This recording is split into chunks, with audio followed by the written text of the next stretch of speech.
Okay. Live.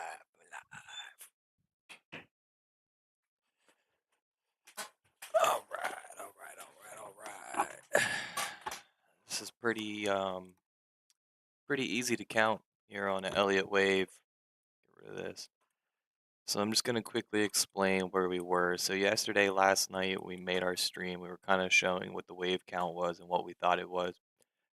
We thought this was just going to be. We already knew this was wave 3-4, and we figured this was wave 3-5 down.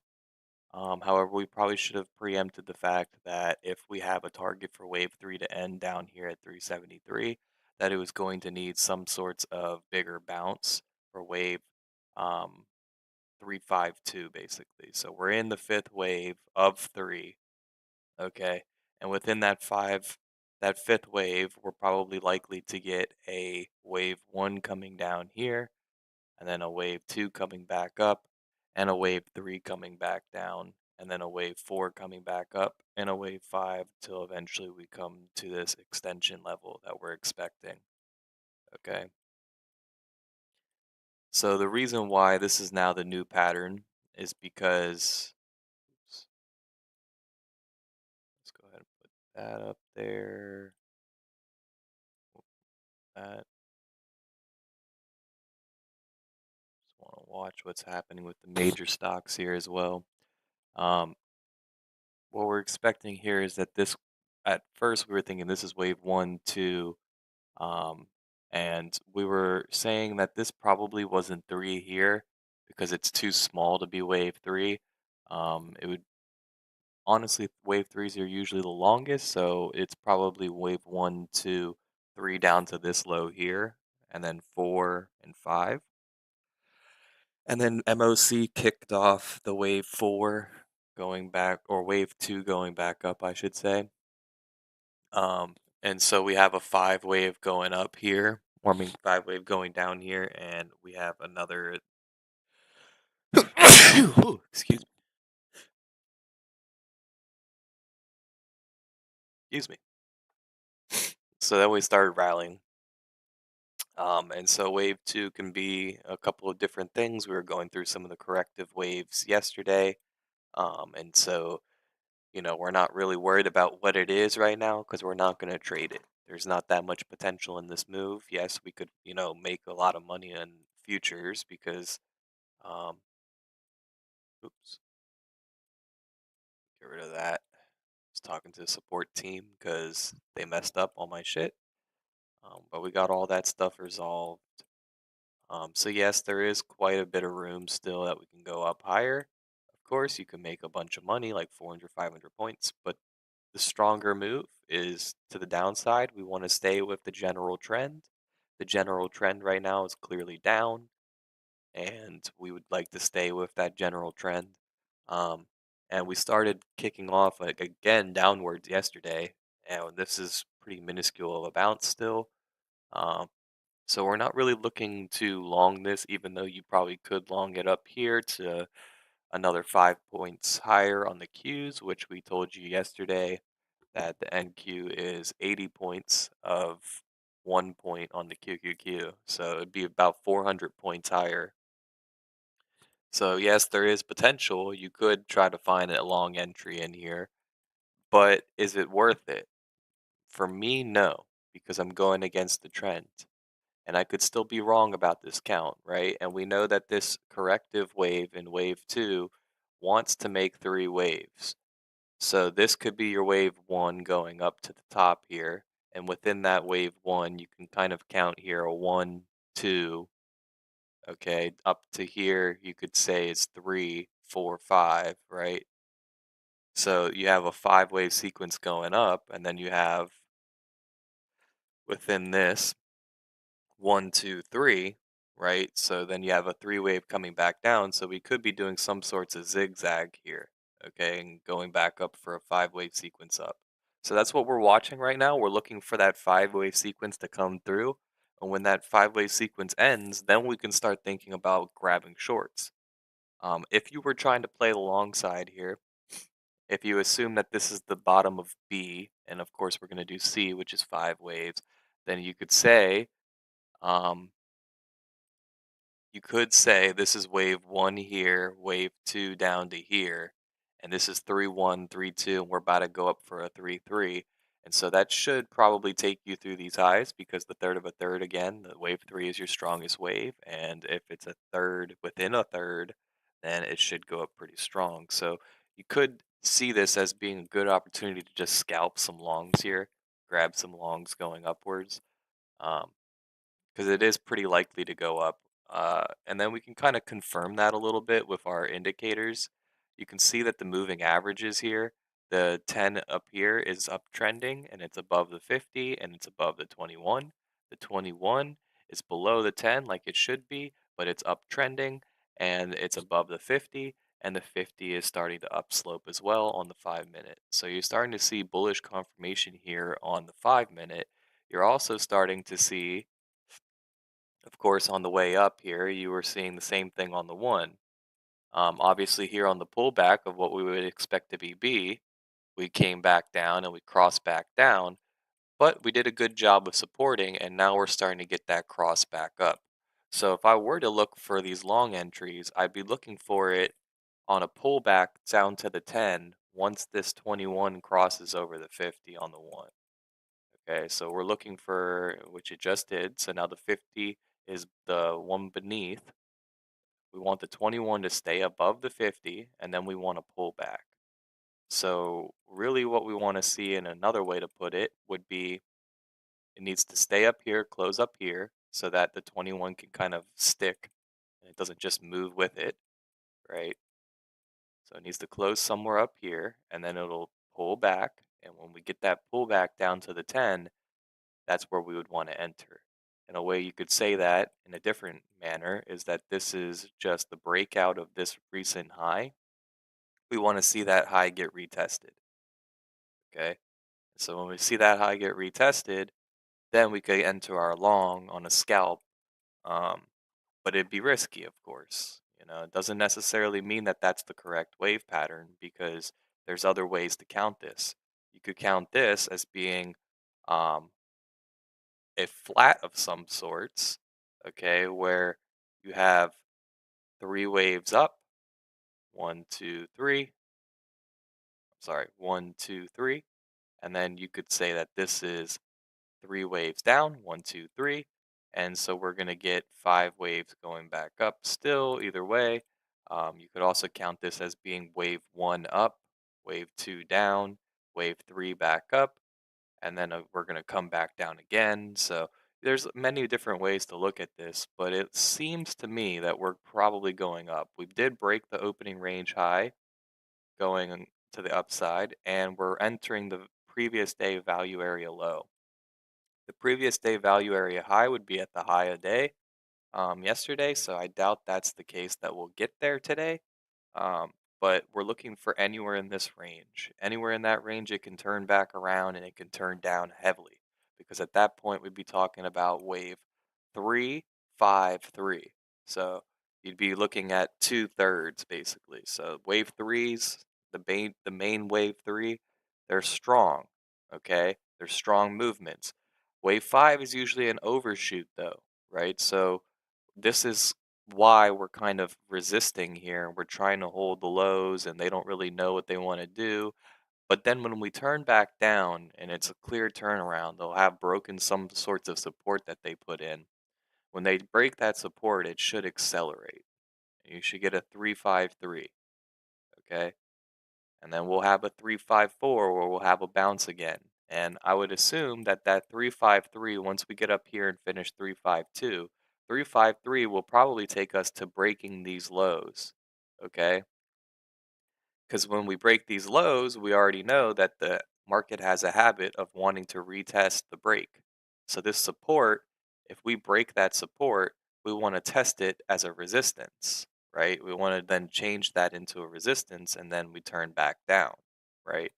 So there's a good chance that wave three will take us beneath this low, and then wave 354 would take you back up to near that low, and then 355 will take us down to where we're thinking wave three is going to end, okay, at 373. But that doesn't all have to happen all today. Okay, we don't have to sit here all day today.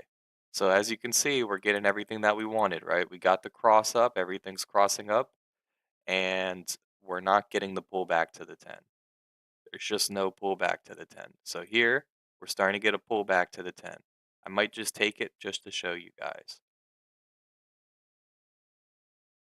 So we're looking, we want it to hit the 10, want it to come down and actually touch the 10. Although this could be enough if they send it back up strong enough. We did retest this breakout, but we really want a good clear entry. We're going in with 10 micros. So and we're doing it all at once. I do all my shit right at once.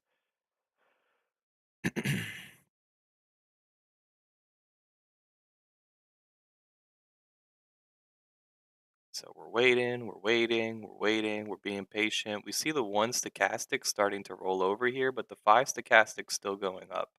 So that's good, clear sign that we're still have potential to move up.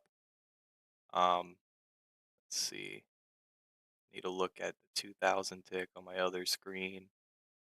Oh, there we go. We came beneath the 10. Okay, we're actually coming down even further, it looks like, to the 21. Maybe we even get blessed with a 50 touch, and money flow is starting to come out of this market right now. So we actually want to hold off for now, okay? Because there is a chance that this is actually not done yet. Um, well, we're retested. We're bouncing off of the 50 here. And I'd really like to see this stochastic reset down here. If we can get the stochastic to reset, that'd be nice. But we also have the 5 minute MACD is looking to cross back down, which is not necessarily the best sign. We're at elevated levels on that. Okay. So we'd really like to see this come all the way down. That's nice.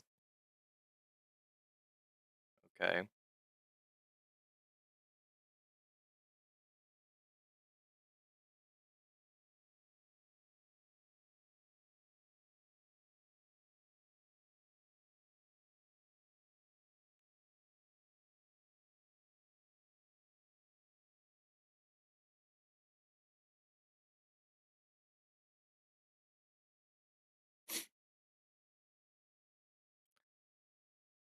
So we're just kind of being patient here. We want to get a good entry and make sure we don't blow this because I only have a 10-point stop.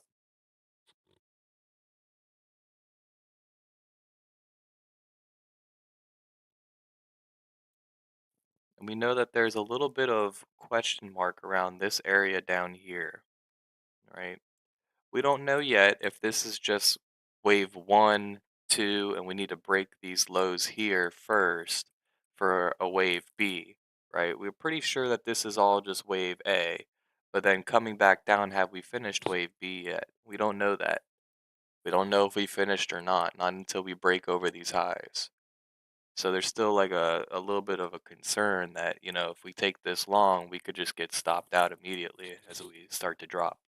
So we want to see these lows hold, and it's kind of making me wary here because at this point the count is a little bit unsure. We don't really know what we're looking at.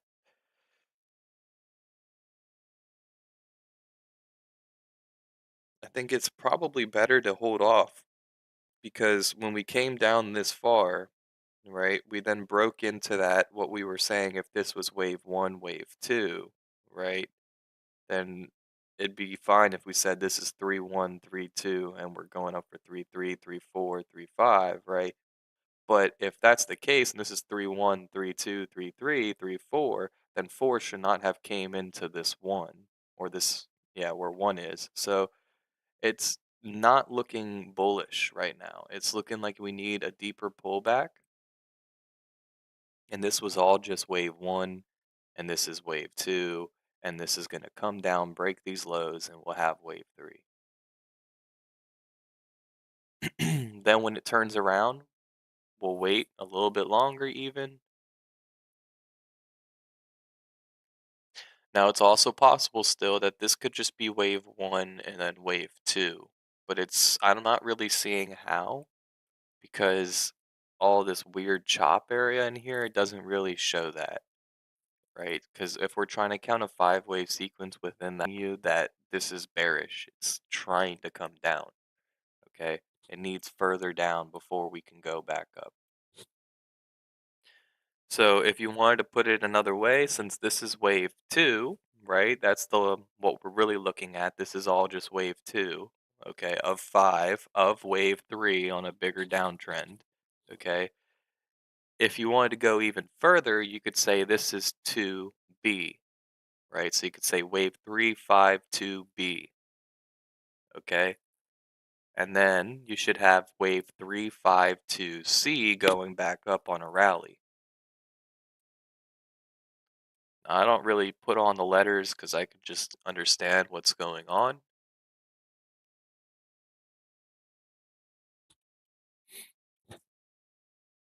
So this, in my opinion, is actually a decent time to grab a short because you can see the 10 is starting to cross back down. The 50 is starting to drop. The MACD is starting to drop. You're getting a decent entry short, even though your entry would be just a small scalp. You're looking at 100 points here of potential. Okay. So if you were to have short there, we're seeing the crossover here on the EMAs. The 10, the 21, and the 50 have now crossed over. As we rally here, right, and we're starting to turn these down. When the 50 actually turns down, it'll be pretty clear to most people. Okay, so I'm thinking about going short. My dad's calling, so I'm going to be a little bit more quiet now, but y'all have the general gist of what I think.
All right, so as you can see here, we tapped off of that EMA and it started selling.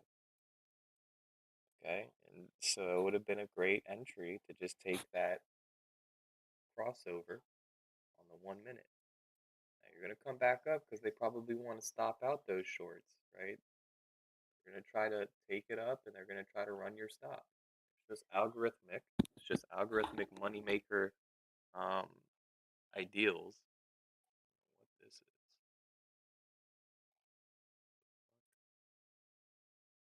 See, so they ran everybody's stops here.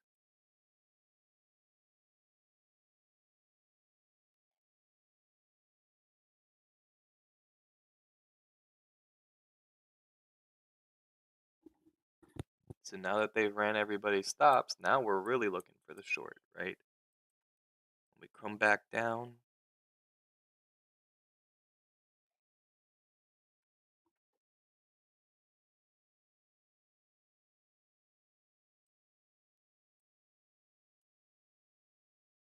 and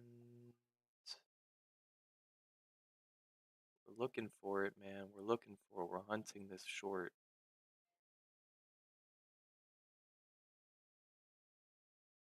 We're hunting this short.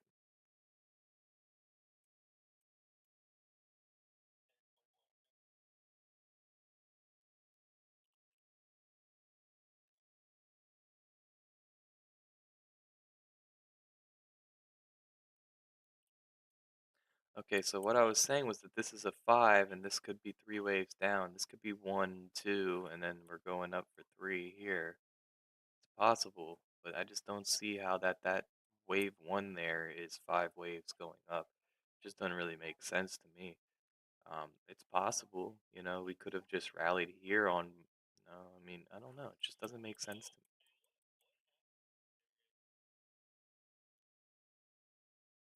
Order filled.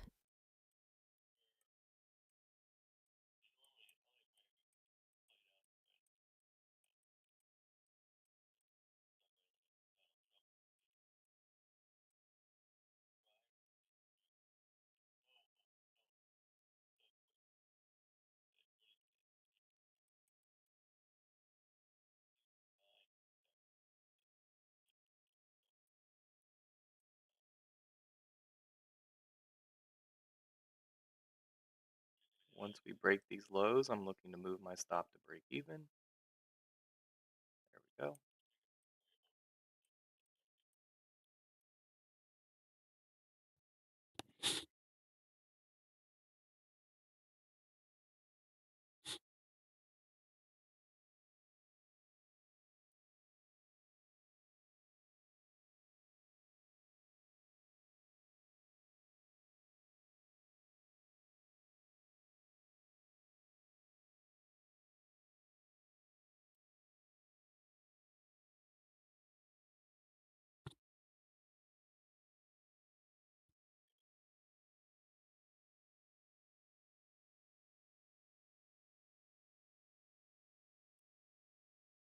One stochastics in our favor, five stochastics in our favor.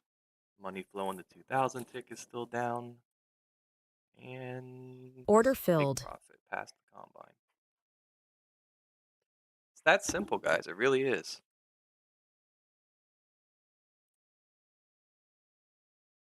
Now we go brag to people, right? 'Cause that's what everybody else does.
think we're still gonna rally higher here, but it just needed this pullback first.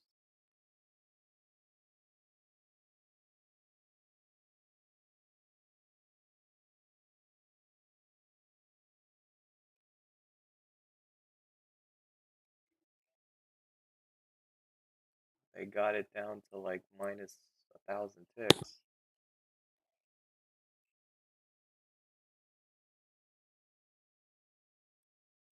Okay, so let's just kind of look through this real quick. Like we were saying, right? This could be A, B, and C, and each one is usually three waves in each one. So one, two, three, that's your three waves down for A.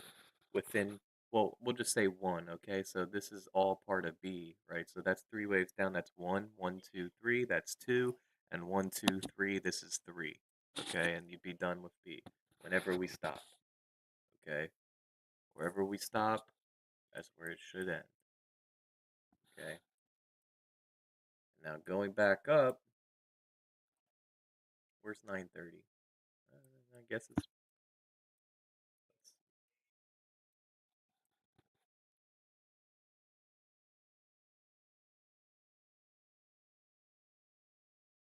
9:30. Okay, yeah. So it looks like we're still within that movement too. Yeah. See, so one, two, three, four, five wouldn't actually be valid because this four goes into that. But if we look at the overnight session, then you can validate that. Okay.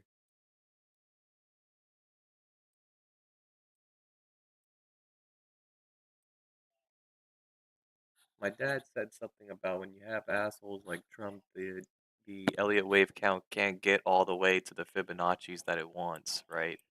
But I disagree with that statement because, like we were saying yesterday, it's all based off of the golden ratio. Okay, and so yeah, you can be off of the golden ratio, but it'll always wants to, as a broad whole, want to move back to the golden ratio, right? It always moves back to that alignment. Um,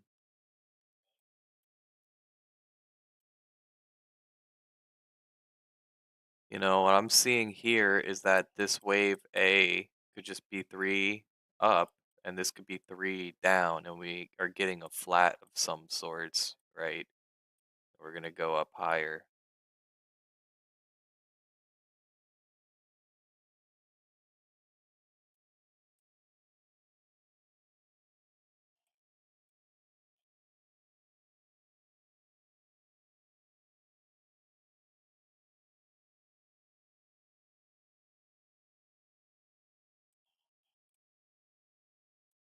So we never reached that 50% zone here if this is wave two.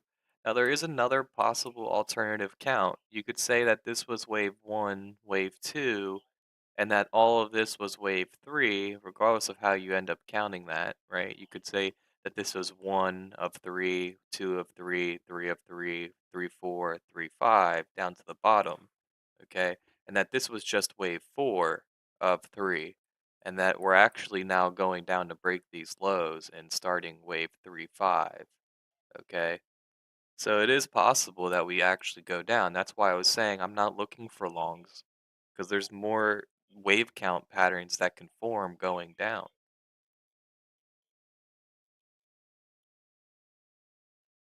Yeah, I know. That's why I think it's better to grow herbs.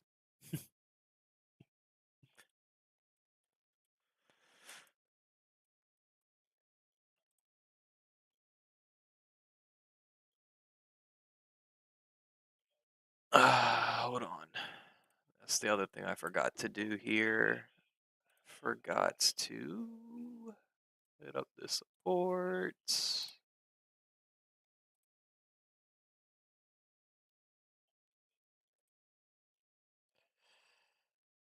Uh, uh, uh, uh, uh, uh.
Okay, this is not looking good here for the Bulls.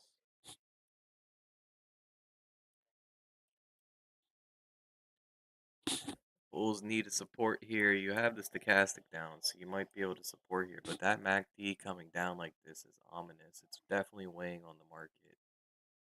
You probably want to come all the way down to this 50 on the 5 before you do anything to the long side.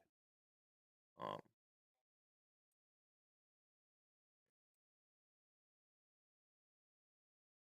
Very tricky to trade this. We're also at the 5-minute Bollinger Band on the QQQ. I don't really need this orb. I can just do.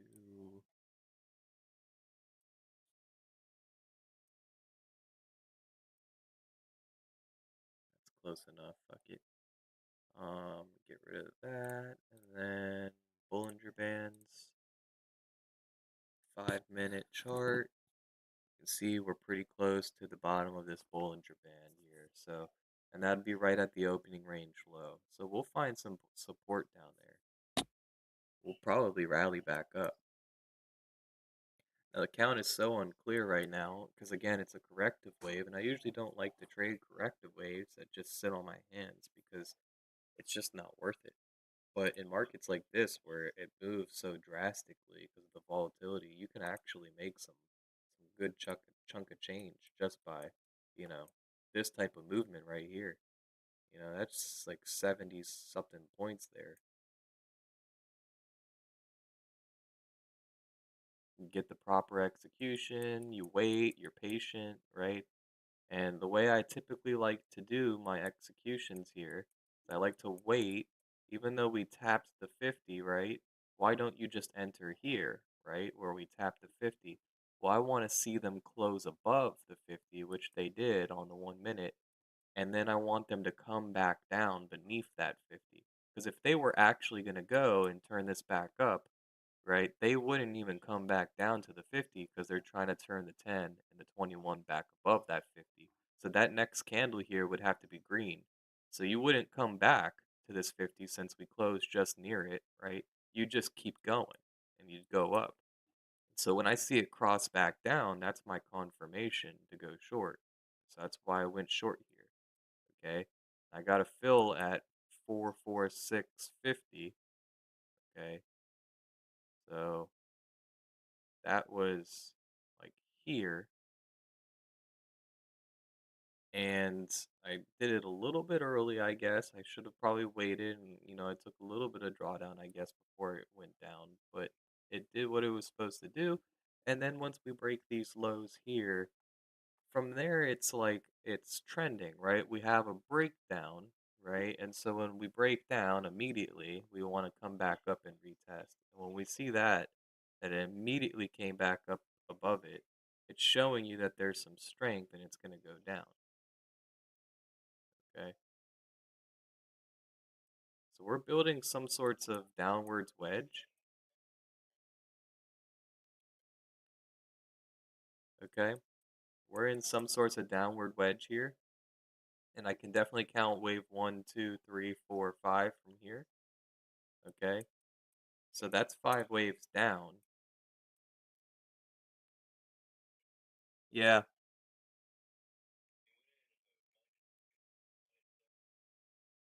yeah, I mean, I still think this wants to go back up. You're building some sorts of like extended wedge here at the bottom of what we just did on the 1 minute. So it's like,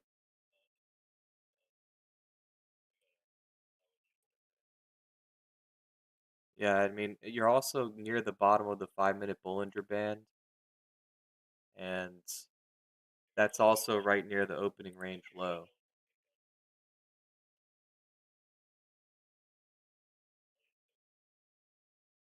Your guy should have just waited until we broke the opening range low and retested it from the other side. That would have been better. I thought he uses the opening range.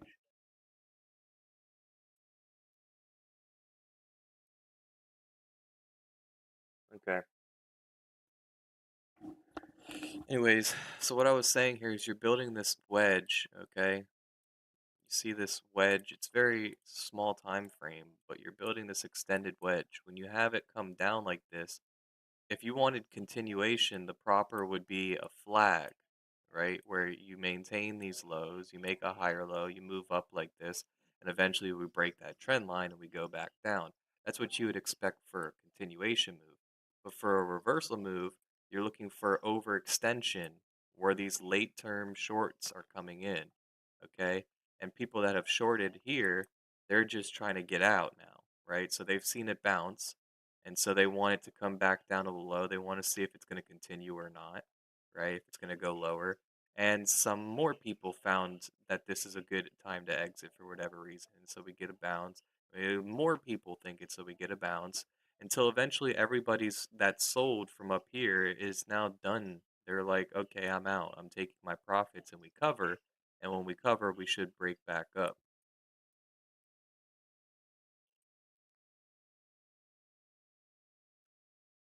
So in these type of wedges, like I was explaining to the dude today, when you find these wedges, bear flags are technically a wedge, right? You have one, two, three, four, five. Okay. And if we zoom in here, we're going to go ahead and zoom in to 100 ticks. That'll allow us to see it even better and clearer. You'll see that it's usually a triangle formation in Elliott wave. Okay, so you can see that off of here you have one, two, three. That's the first three. One, two, three. That's the second three. You have one, two, three. That's the third three. You have one, two, three. Or really, we should probably count this as I was saying one, two, three. It's probably one, two, three. That's the fourth three. Okay, well,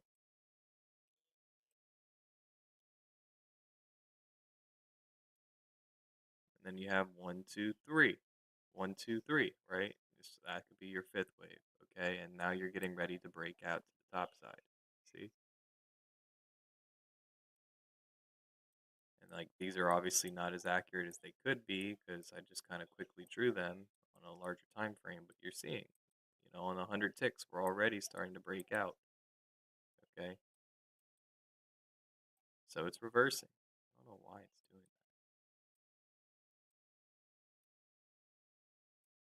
that. See, my dad's watching somebody that he subscribes to or whatever, and he's in a short, and so he's gonna get his face ripped apart here because if we're breaking out, we're going long. Okay, so his last chance here is on a retest of this trend line. Okay, to get out, take your loss for. See, so now we've now accelerated past that recent high. So you should be closing out here. You're gonna start getting a squeeze. Okay, you see here on the 5 minute candle. This 5 minute candle is a bullish engulfing. You got a bullish engulfing candle on the five.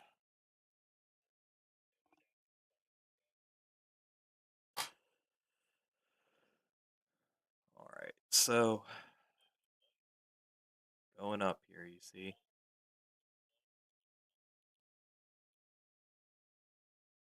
Wow.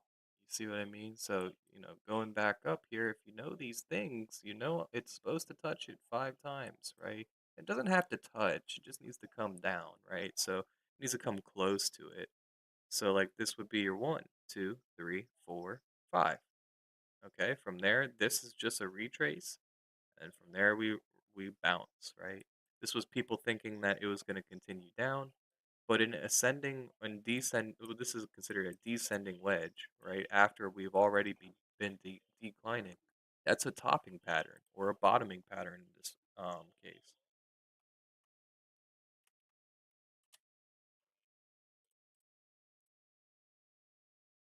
No, I'm just watching. I'm waiting for this wave two to be over. Then I want to go short.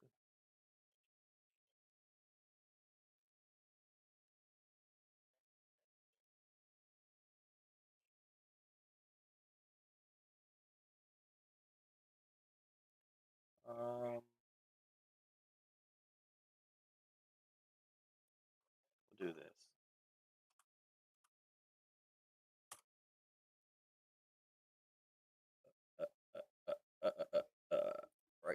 see, you have an ascending wedge, right, where you come up and you're building this wedge going up, and eventually when you break down beneath, we come down, we come back up to that support where we broke, and then it just is downhill from there. In this instance, we came back up one more time and whiffed that because they came back up and they were like, "Oh shit, we got trapped," and so they bought it up the algorithm so that they could get out of their bigger position. Then it sells because they got out, right? The same thing happens, and this is what I was talking about the continuation. This is a real bull flag. This is a bull flag right here. You have one, two, three, four, five, and then we break that high, that trend line, going to the high side. Rising wedge reversal. This is a falling wedge reversal. Okay, that's what we had on the opposite. So falling wedge. This is what we had, right? We broke down. We're just slowly declining until eventually we break up. Okay, and so now going back into this wave count, we know that this is looking for a 352. We have 5 waves going up.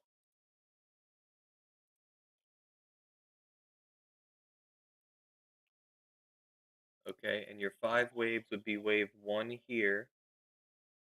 Think. Let's look. Uh,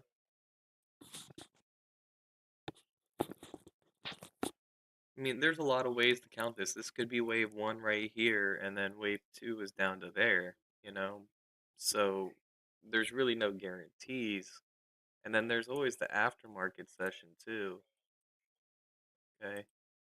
So if we wanted to look at the aftermarket session, that give us more of a context clue, right?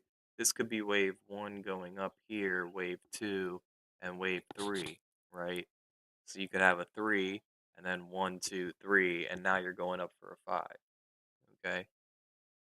And so that would assume, since we want to get to that 50%, that we're going to have a run it or no, a extended flat, right? Because 335 is a flat, okay? So, I mean, it's also possible that this is wave one here, wave two, and then this was wave three here, wave four, wave five, okay? And then we had the three, and we're doing a zigzag, which will take us higher. Okay, either way, it doesn't matter. We're going higher here. And I have a 5 minute target on the QQQ at 438.15. So they're expecting it to go all the way back up to like right around here to erase all of wave three.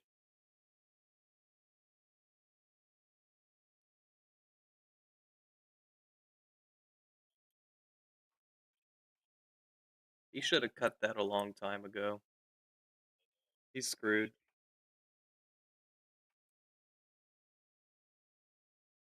It might come back down one more time and then he'll have to take his loss. But that's scary.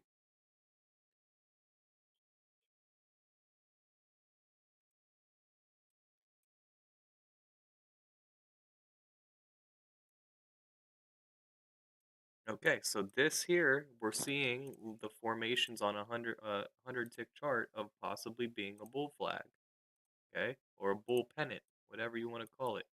See, comes down here, that's one, two, three, four, five.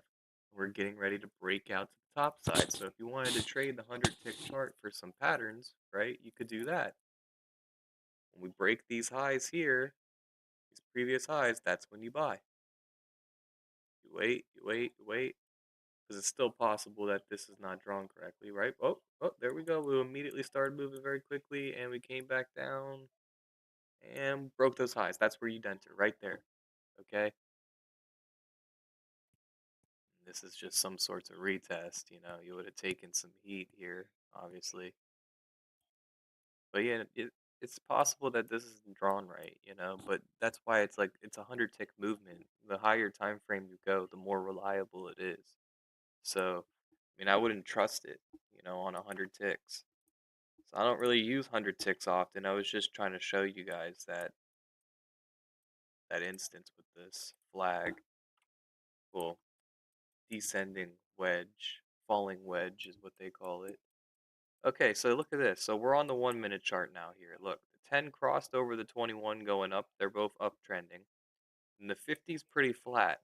So we're finding resistance here at the 50, but we're going to push above, right? You can see how the Bollinger Bands are starting to curl back up. And we're going to find resistance at the 50. We're coming back to the 10. We're trying to support off the 10 and then bounce.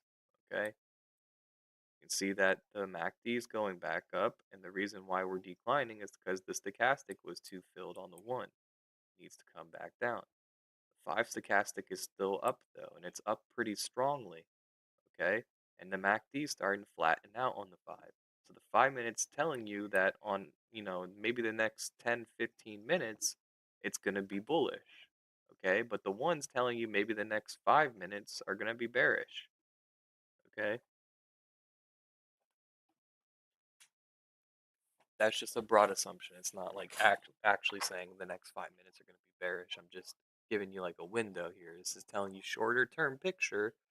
If you were trying to scalp, I mean, in this market, you can scalp 30 something points just off these little small movements, right?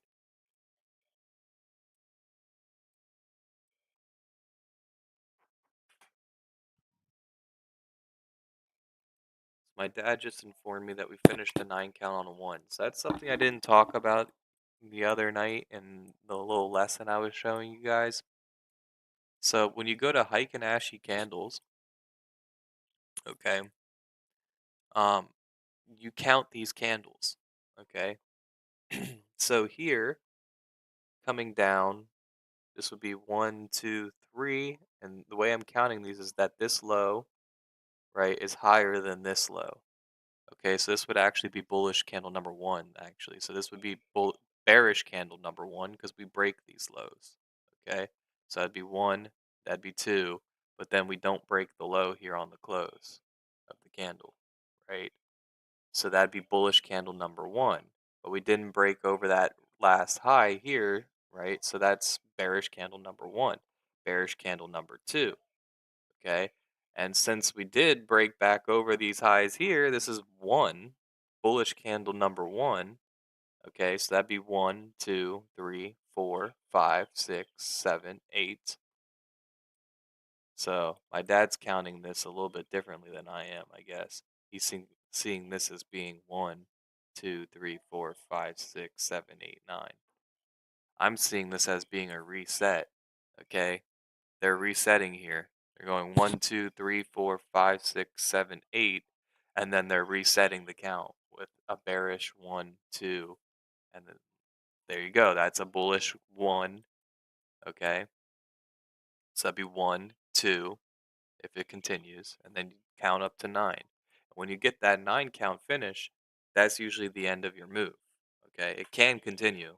Everything has its flaws and doesn't work 100% of the time, but it becomes a key level, and you'll see. Let's see if we can find one. Okay, so one, two, three, 4, 5, 6, 7. No. Uh, okay, there might be one in here. Resets,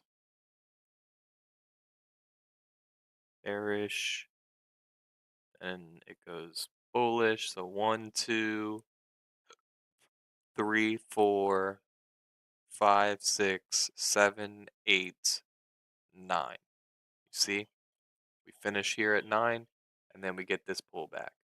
Okay. Doesn't mean that it's going to stop there. You see, we continue going higher, but you're going to get some sorts of pullback. So typically when I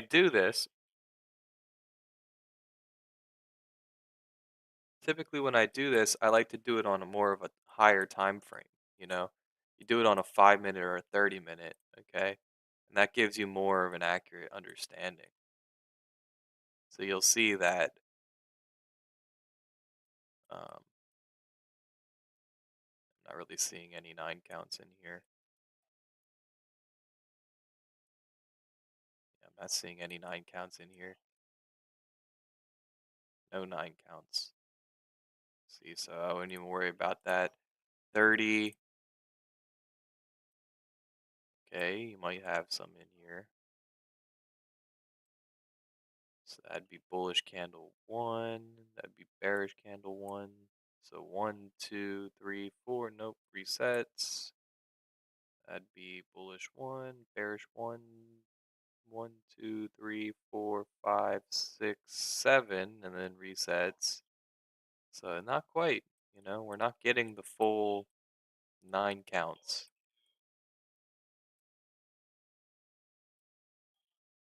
My dad does his a little bit differently. He does it a different way than I do it. There's nothing wrong with that. But you see, we reset, and then we exploded through that point. It's like, they're building some sorts of resistance. It's right near the 50. We came back down. We tested the 21. We came back up. And in just the same way that we took this short, you could have taken this long, right? We resist here. We come down, okay, and we break over this 10 or break down beneath the 10, break down beneath even the 21, right? We closed beneath the 10 here, technically just by a smidge, okay? And then the next candle, we come back up and we close back above the 10. That's where you should be entering on that close of that candle, okay? On that close there, and you would have had 51.25, you would have taken 1 point of heat, and then you would have made 73 points in 1 minute. So, that's why you wait for the confirmation, because otherwise, if I had just entered as soon as it touches the 10 here, right? Then I have 48 is my entry, right around there, 48.50, and we take all the way down to this low here of, we take like 18 something points of heat. So I mean, you can do that with a micro, right? With one micro, you could easily take one like 18 points of heat, but I take 10 micros, one mini, so I can't take that much heat. So I'm looking for even better entries. So you do that, and you get these beautiful entries here. Okay. Now, typically, when you get these explosions up, again, we built this resistance. They want to come down and test that resistance, not just on a wick, not just a wick. The wick doesn't really tell us shit. Okay. We want to see this actually have a bar that closes down here near that support. Okay. Now, I don't know if we're going to get it because it's on a 1 minute. 1 minute usually moves faster.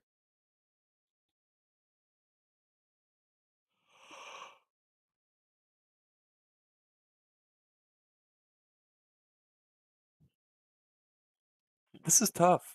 This market is tough. It's not an easy one today. It's a doozy. You want to wait until probably the afternoon when Trump starts talking. Then you'll get a better, clearer image.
Thousand lot.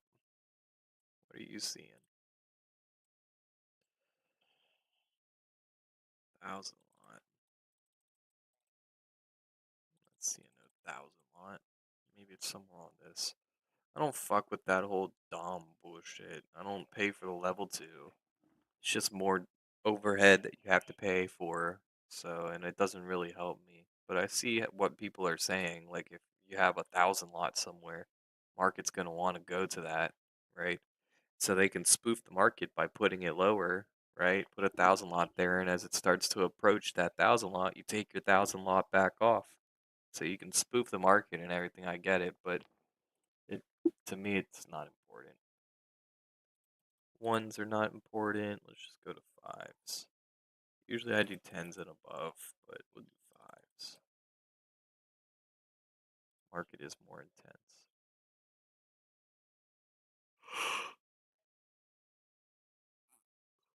So, judging by the caricature of this candle, I would imagine that this is wave 1 here of C, and then this is wave 2 of C, and wave 3, 1 of C, 3, 2 of C, and we're going up for a third of a third here.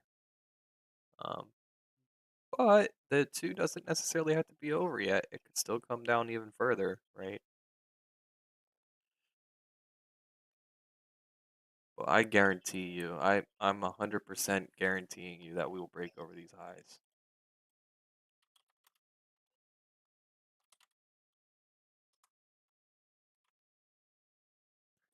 I know how to spell that word.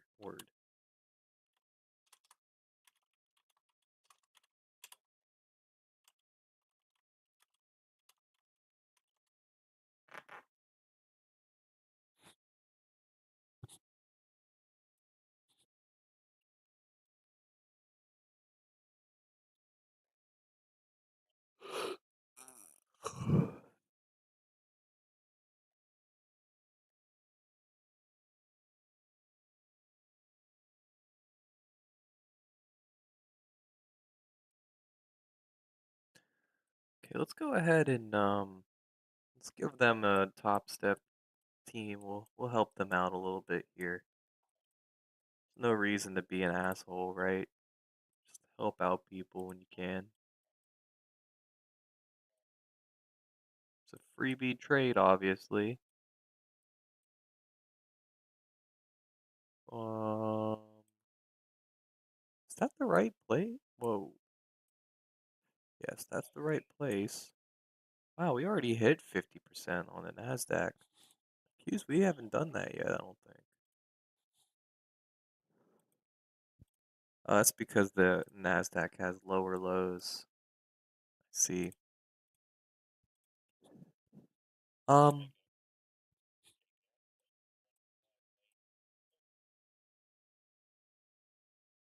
damn.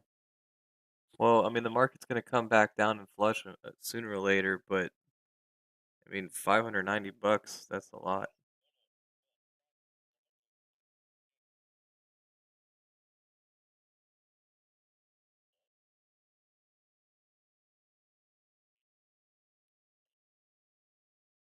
Yeah, brutal.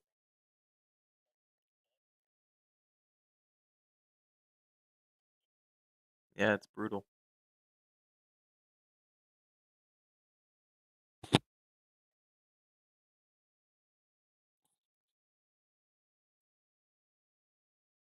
The guy he's watching right now, I feel like he has a decent strategy, but he doesn't execute his stop losses properly.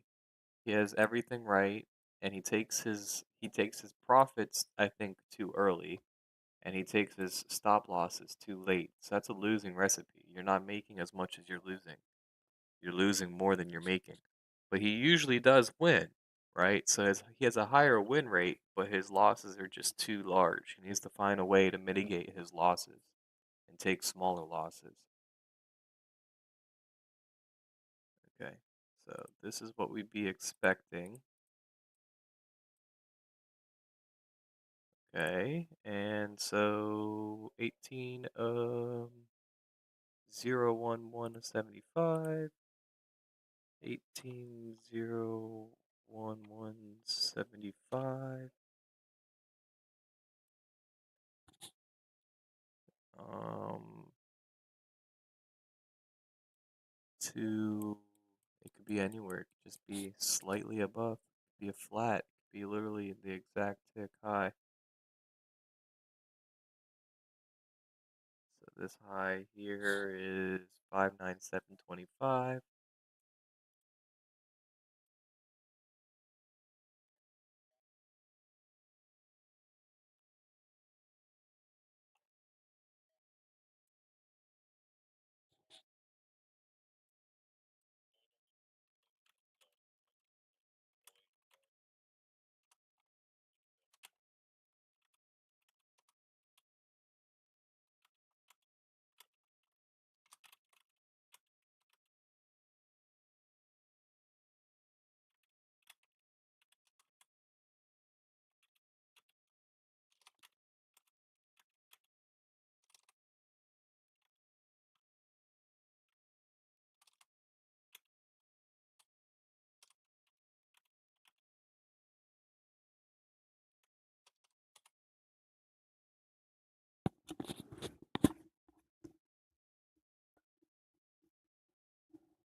What is this? This is interesting.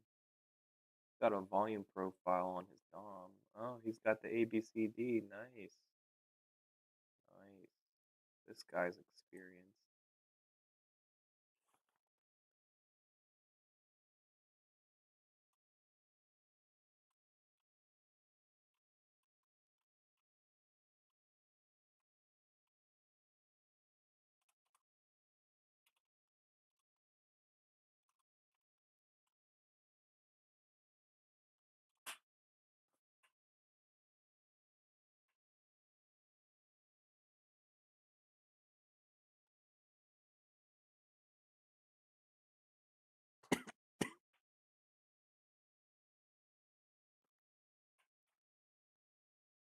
Yeah.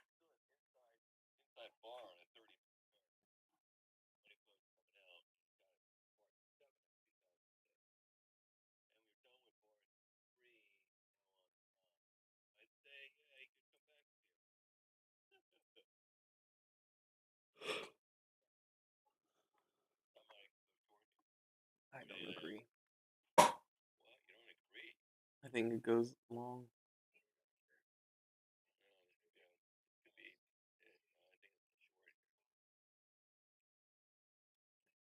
Well, do what you think.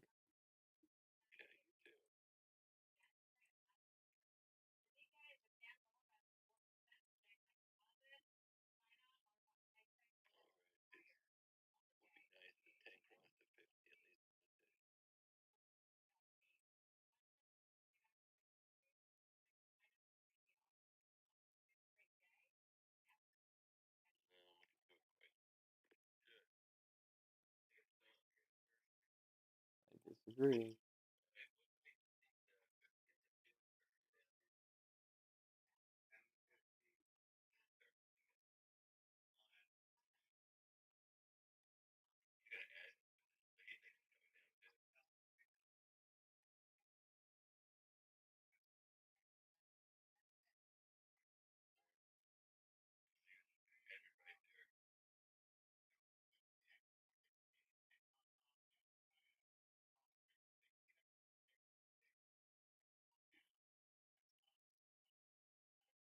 Okay, so they think it's going down because what the only thing that it could possibly be is that this here was wave, or no, I'm sorry, this here was wave A, this was B here, and that this was C already, and then they're already thinking that we're in wave 5, which is possible because we did come up to the 50%, right? And then from there we went one down, two up, and we're coming down for a third of a third, which will come down.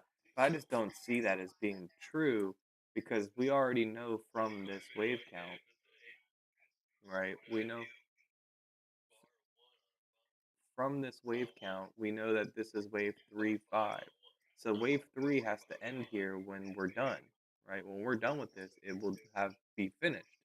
Okay, and we're expecting wave 3 to finish down here, a 1.68 extension of wave 1, the larger wave 1. We're expecting that the 1.618 is where we're coming to. So I just don't see it being that this is done and this is 1, 2, and we're gonna come down and break the low here for 3.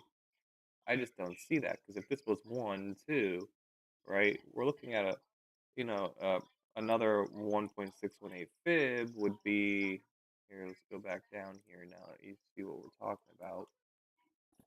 A 1.618 fib of that, if that's the case, and that this is here to here down to there, would only be down to here, and we wouldn't even break the lows. Okay, and then we'd rally back up, and then we'd break the lows, or come to the lows, right? And that just doesn't fit in with what we're expecting for wave 3. So it shouldn't really go short here, should go long. The problem is that they don't have any buyers. There's no buyers in this market. Apple's already up 4%. Nvidia's up 3%. Microsoft is up 1.8%. Nvidia's already back at 100, you know? So they're running out of buyers. The only places that they can really go are like some of these fringe companies like LLY, Eli Lilly, or you could go into Amazon, I guess maybe. But there's not many companies for them to buy right now to send this market up because these are the top weightings, right? So if you really wanted to move the market easier, you'd be buying Apple, Nvidia, Microsoft, right? But these are already up. So it doesn't have much further to go, which is not really the best case scenario for us if we're looking for this zone to hit. Okay.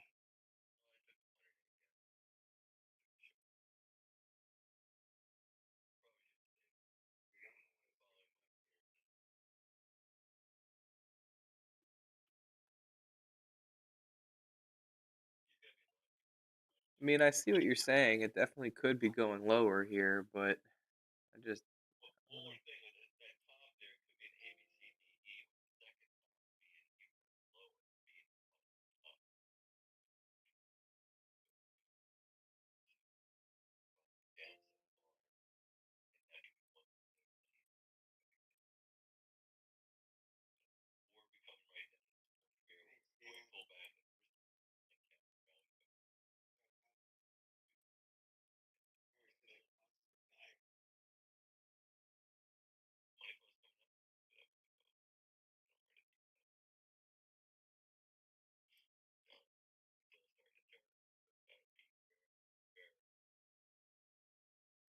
I mean, it's possible.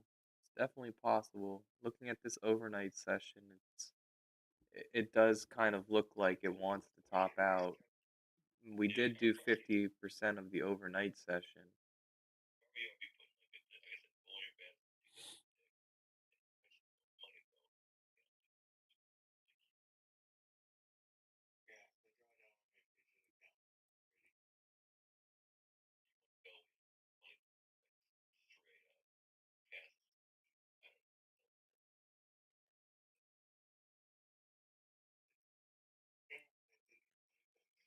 But it's possible that this is all just part of wave C going up, right? And that this wave C should have 5 waves in it.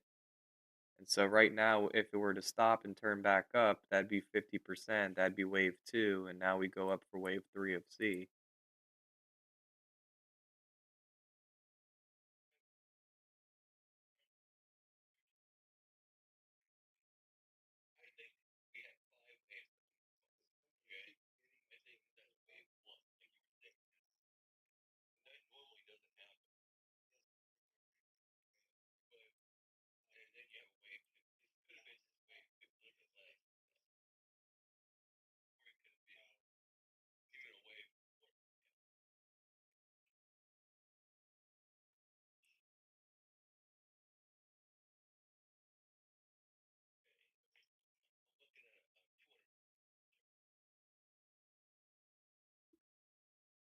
Yeah, I'm not sure. There's not really a clear count yet, but I don't know.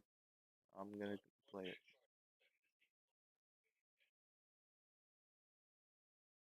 How much is he down now?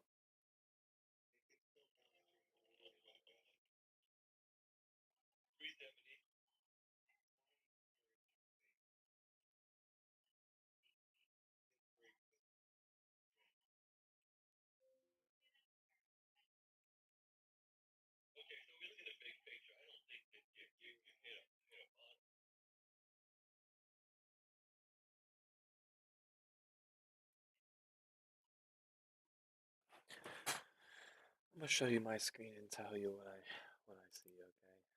So you can understand what I'm saying.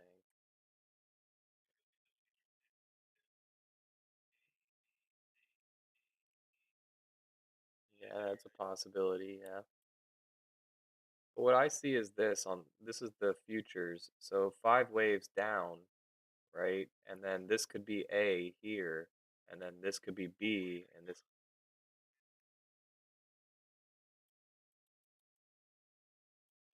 So this was yesterday, right? It was 5 waves down here, right? Okay, and then you could say that this was all one, two, three, 3 waves up, okay? and that we were coming down doing B and that we're going to go back up for C. That's possible.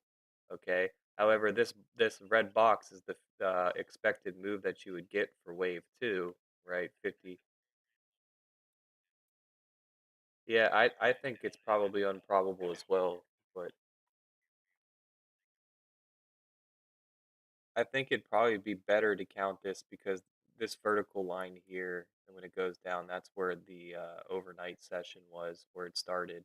So I think it's likely that this here was the fifth wave right after the overnight, and that this is one, two, three, four, five, right? And you have that triangle that you were just saying. You might have that triangle, and then now we're coming down. We did go 50%.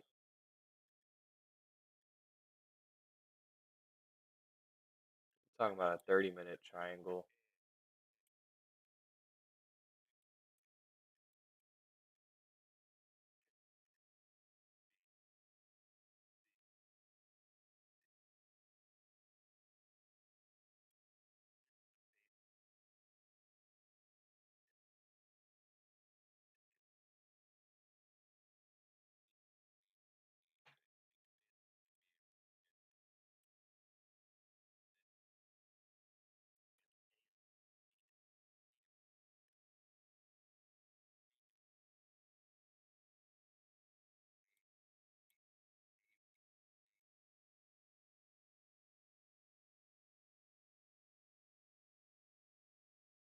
Definitely hard to tell.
It's hard to tell. Just gonna watch for now.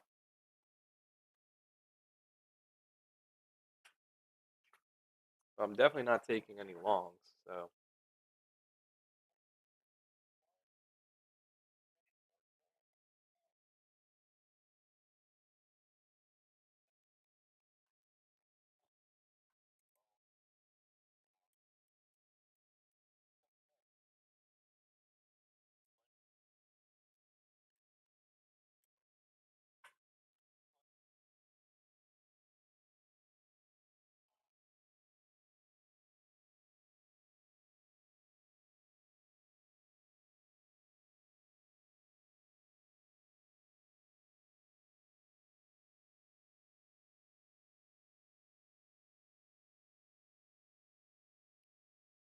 yeah.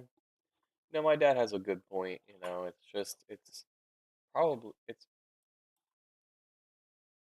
pretty unlikely here that this is gonna be one, two, three A, and then we're gonna come back down for a B.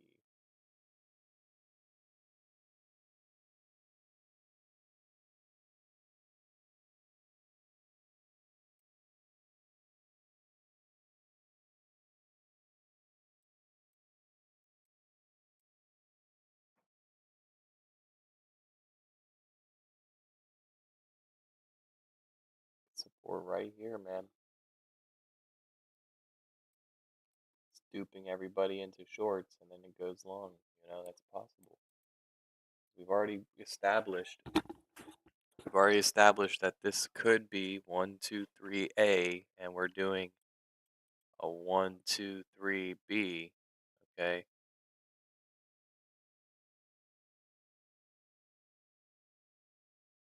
Well, 1, 2, 3 B.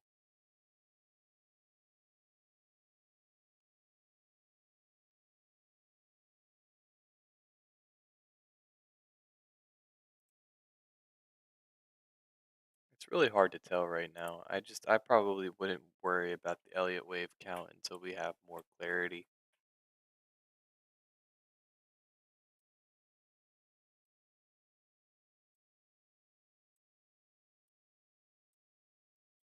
And look, we're in the opening range. We're chilling in the opening range right now, just consolidating.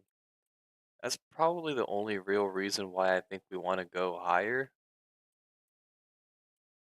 Because, like, it just to me, it seems like this is all part of two, right? Like, this is 1, 2, then we get a 3, 4, 5.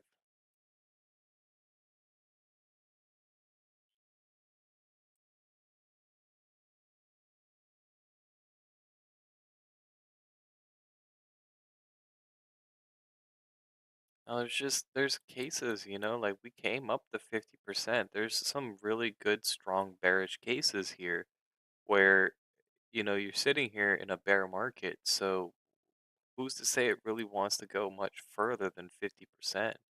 50% is what your expected move is.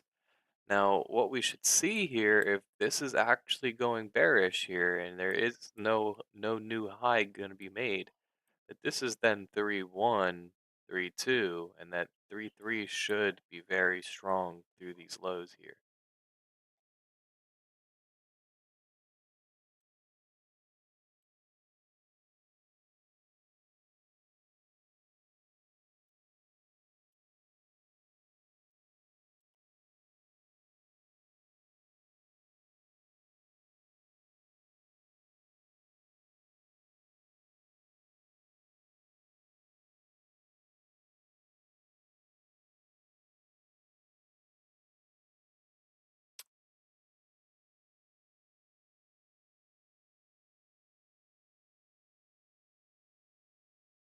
Now, me personally, I'm not going to touch this, right? Because it's too crazy. But my dad, he's basically crazy. So he'll just go ahead and do it anyways. It doesn't really matter to him, you know? And he's training with a lot more contracts. So this is a lot.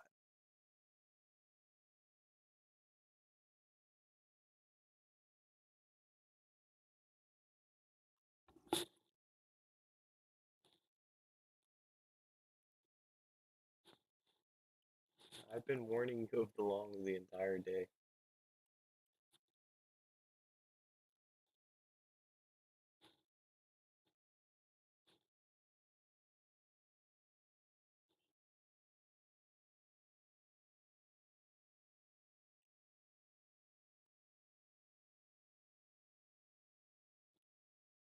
We're still inside the opening range. We really haven't done anything.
And like when you're right, you're right. You know, you have your box in here and it goes right to the end of we're in a very strong bear market, right? So it's probably going to come to the furthest range. It'll probably come to the opposite side, not to the smallest side, right? It'll probably want to go even just a little bit past it because it can, right? It can come a little bit past it, right? To like 80, whatever it was percent. Okay. We longed right off that shit and squeezed. We squeezed like crazy. Okay. All these shorts that came in here, they're going to lose money. This to me is just one, two, three, and that's A. And we're doing B. Okay. We still could come back down a little bit further, right? But once we break over these highs, well, you'd have to break over these highs first. Then you know for sure that we're in wave C. Now, the way that this is moving, the way it's moving very strongly, you'd imagine that that's a third wave of C, right? Which would be correct if this is wave one, two, three of B, and this is wave one of C, wave two of C, and now we bounce for three, right?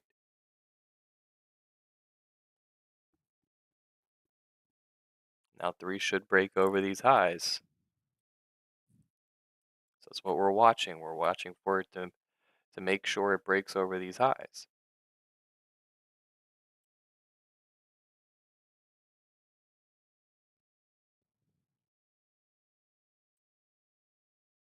And it would invalidate that count of one, two, three once it breaks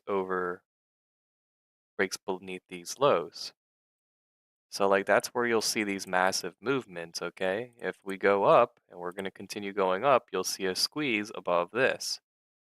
Well, I'm sorry, not that one. You'll see a squeeze above this. If we're going down and we're going to start a massive move down, you'll see a long squeeze there, okay? So those are your points, right? And you're in this range, and that's probably what the opening range is right there, right? So it's just a big question. The big question mark. Nobody really knows. And so that's why you really don't want to be trading this.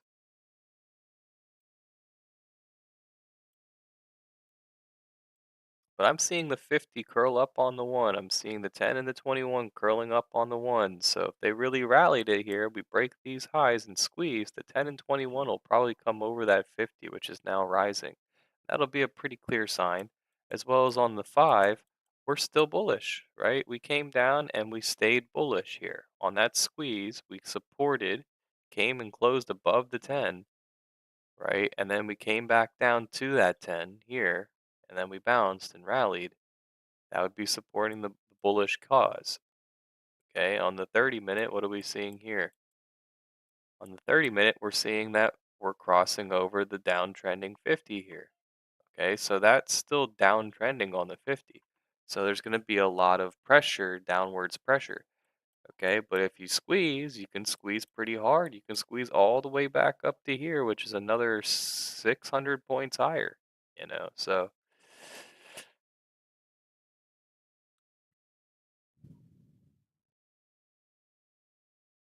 I think right now, looking at this 30-minute picture is starting to give me understanding that this really could be done. Okay, and that this all was wave one of three, followed by one, two, and we're going to break these highs, but we're going to stay below these highs. So we'll stay in like this area here, okay? And then there will be some people that sit here and they're going to try to make this into a five-wave count, okay? Some people are going to try to assume that that's a flat or a running flat.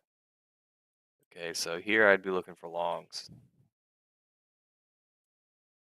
Scalp what? When we break these highs, you can scalp 80 points because these markets are so insane. Okay, and so you can see we squeezed above. The only reason why we can't take longs here, according to our strategy, is that the 50 is above the 10 and above the 21. So you need the 10 and the 21 to get above the 50 first. So we still can't take longs here.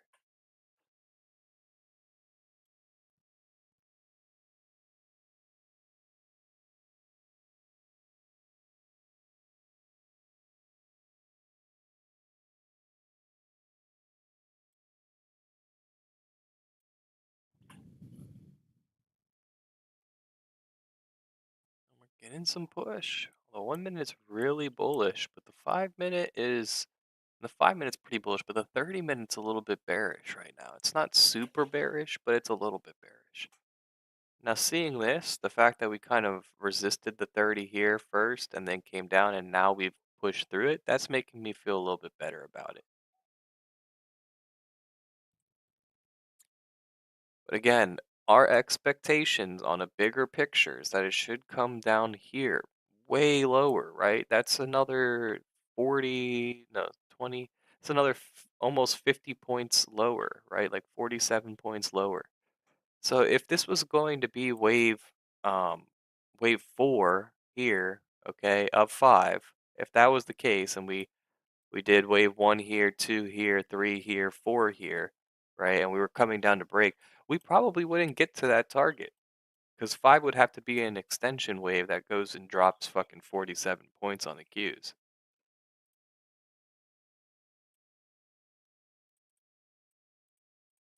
That's another 3,760 points on the Nasdaq. Okay, so I just don't see that happening all in one wave. An extension of a fifth wave too. Like it should probably happen in a third wave, if anything.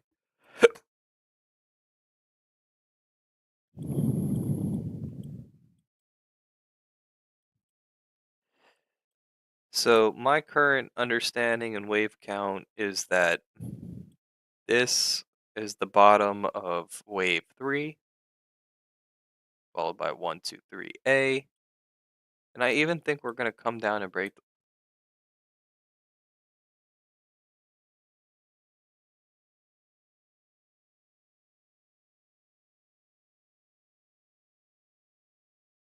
Oh, that's some bullshit.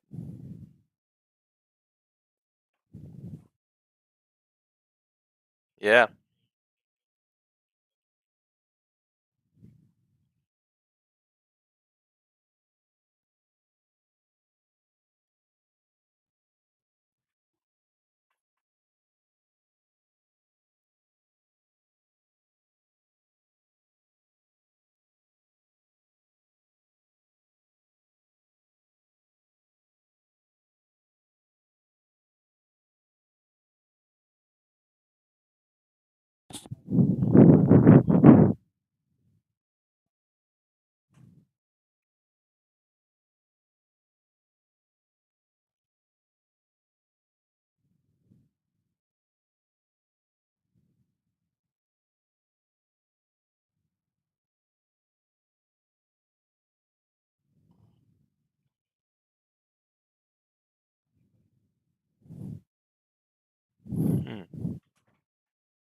Now again, this could be the retracement wave of two, right? So wave two should have some sorts of retracement wave. So an A, B, C.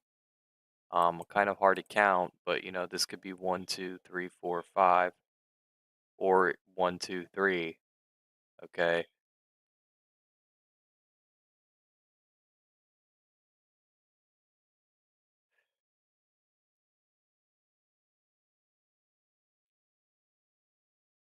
Yeah, I think my count is still valid, so that's what I'm thinking.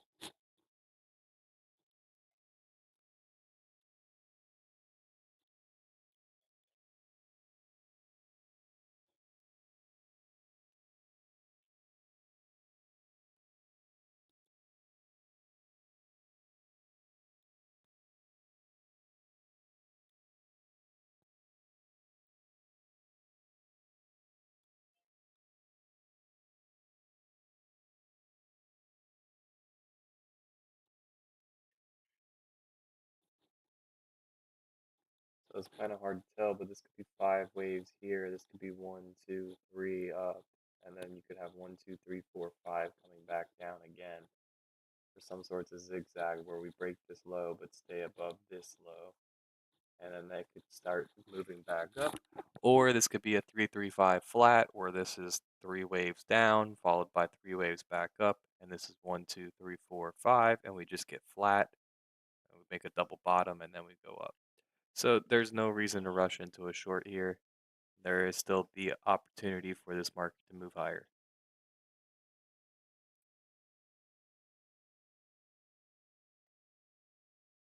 And they are throwing a lot of money at it because if you use dollar sign tick, you'll see that the NYSE, the composite, is being sold right now at minus 990 ticks. So anytime it reaches 1,000 or minus 1,000, it's getting pretty slammed or overbought. Okay, and it's probably not a good opportunity to sell it. We know that there is some opportunity still to sell here because, well, now we're starting to see that Meta's getting more negative, Google's went negative, Amazon went negative. Okay, and so we're starting to see Berkshire's negative. All these are negative. Okay, so there is some selling going on for sure inside of the major stocks. Okay, and Apple's lost a little bit of percentage. Nvidia's lost a little bit of percentage. They've all gone down a little bit, but now there's more opportunity to buy again. Send this up.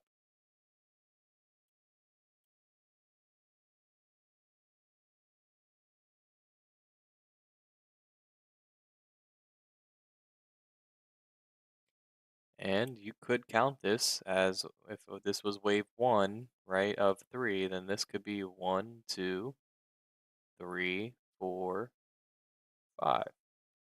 Okay. So you have five waves in impulse wave one, and then you have three waves coming down here. This could be a running flat. It could stop here and start moving up. One, two, three, four, five, and that could be a running flat.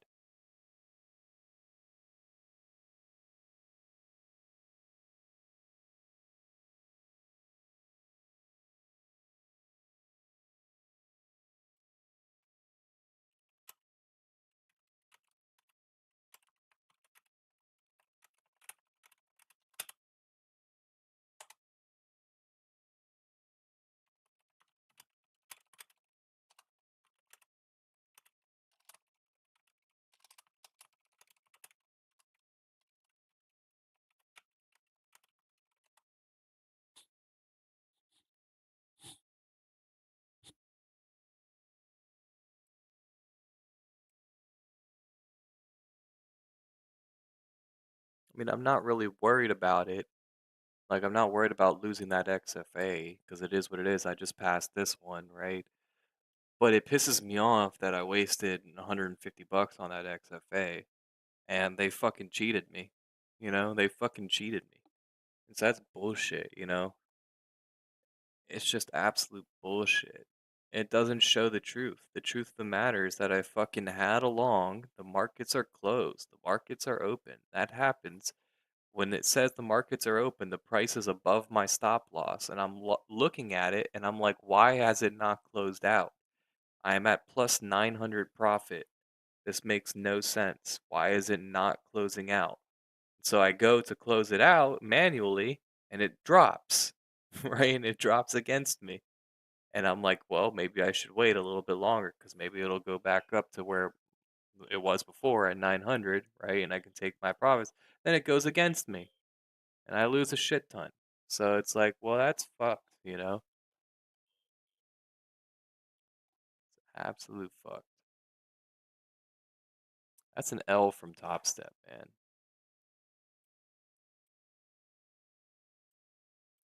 But I think with this XFA, when we move it over at the end of the day, we're going to take our time on this.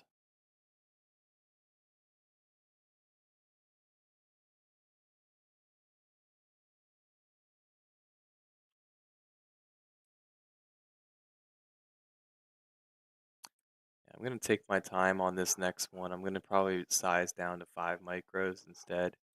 Just because of market conditions, you can still make a lot of money.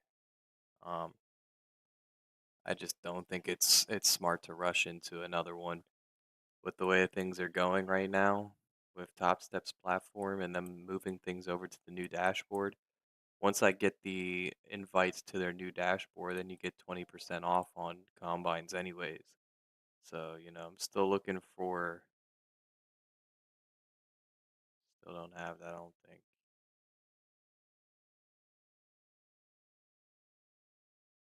Yeah, I never got the invite yet.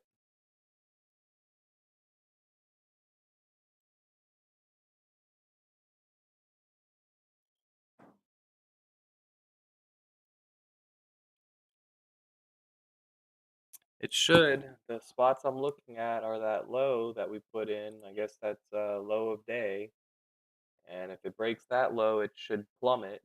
And if it breaks the high of day, then it should probably rocket. So, yeah. So if it breaks that, it should plummet. And if it breaks the high of day, it should rocket.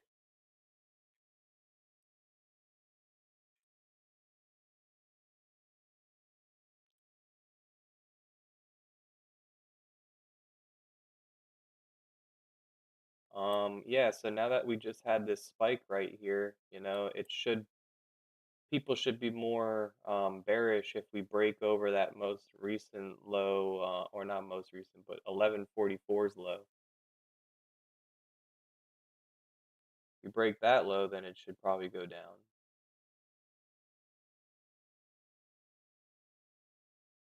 There's no telling how far that's going to go.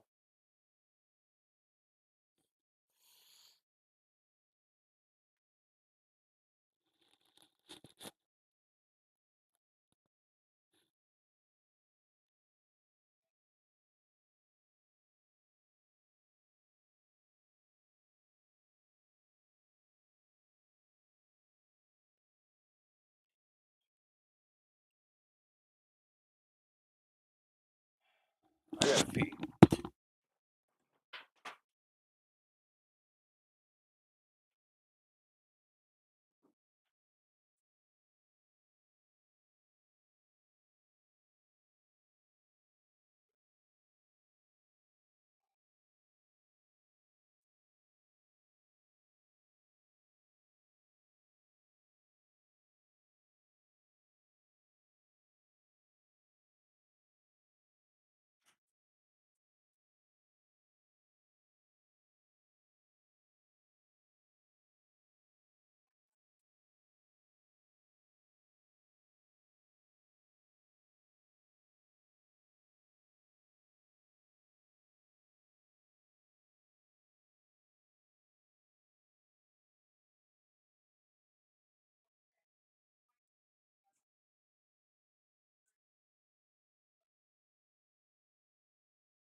Right.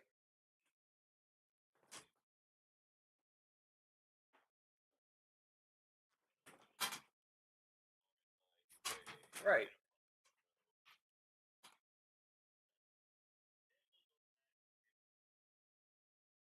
Right. I get that.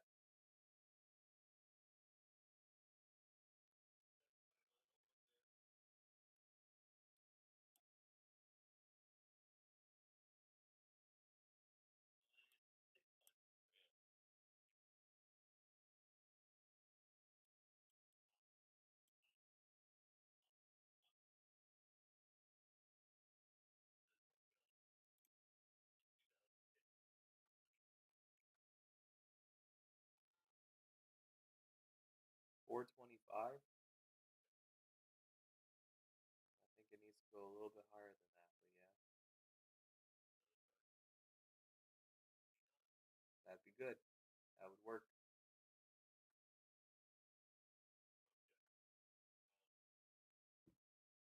That's what I'm saying. I just you're at the top of the 5 minute Bollinger too, so that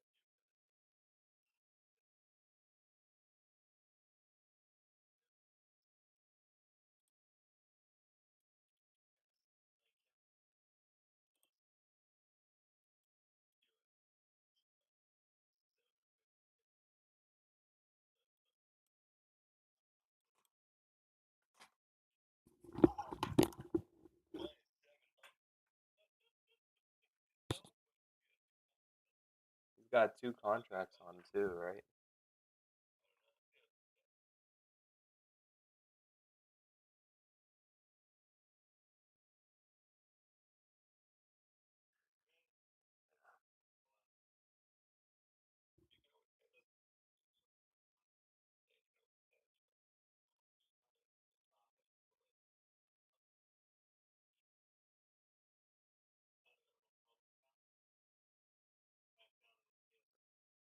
He trades 0 days though, so if he tries to hedge, then he might not have enough time for it to come back down anyways.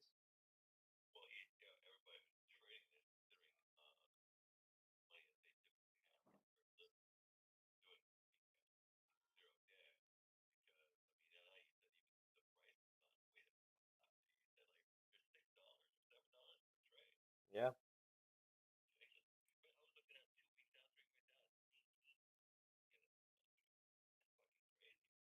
yeah. That's why I was saying long-term shorts earlier when I was telling you where Pete was also telling you because the prices were still reasonable. When it was at that price up there, the May 16th, they at the money, yeah, the May 16th at the monies were like 1,200, so $12. Yeah, $12.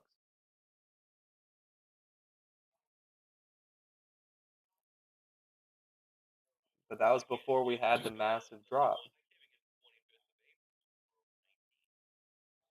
Yeah, see, it gone up substantially.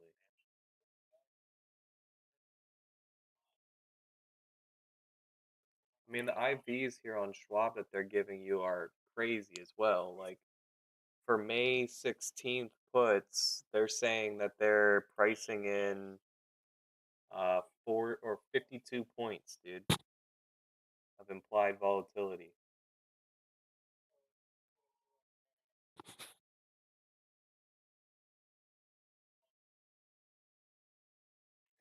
You can hear his like tone like change when he's down money.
Um, don't forget FOMC meeting minutes is at 2. The FOMC minutes is at 2. Don't forget that.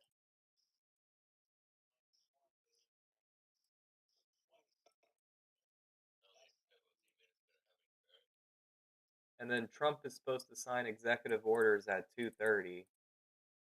I don't think that will have any. It just says executive orders here, so who knows? It probably won't have much of anything to do with tariffs, but you never know. If he speaks, and he's gonna probably tank the market if he speaks.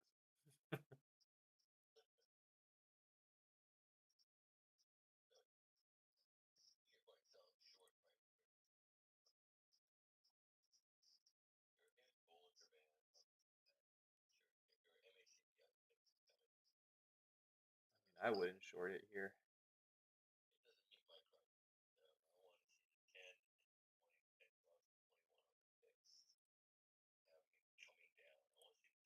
So you're saying 425 and 429 are your nearest targets?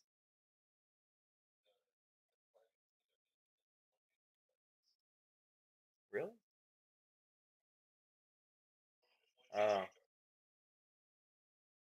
I don't have the 25. What's that on? 1 minute? 2006. Yeah, I only use it on 5 minute, and that one's up at 438. So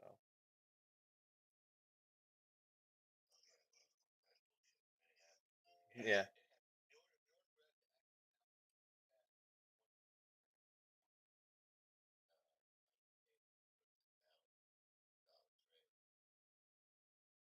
yeah. I mean, I highly doubt it's gonna happen too. So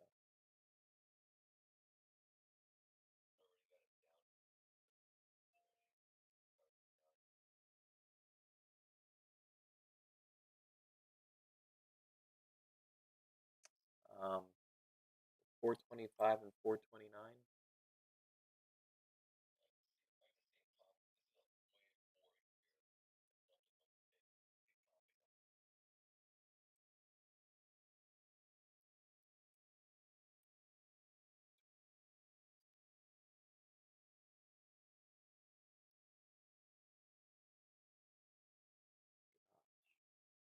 Crazy.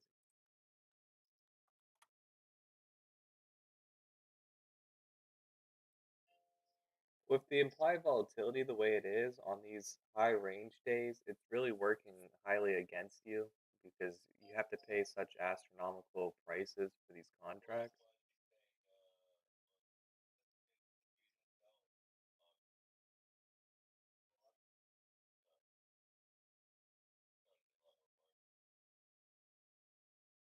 But what I'm saying is that, like, when it's sideways like this, it's not really moving what the implied volatility is saying it should be moving because their implied volatility is priced into your contract. So if you pay an astronomical amount of money and it's not moving, then you're just paying overpriced. So you need like a trend day for the volatility to actually be accurate.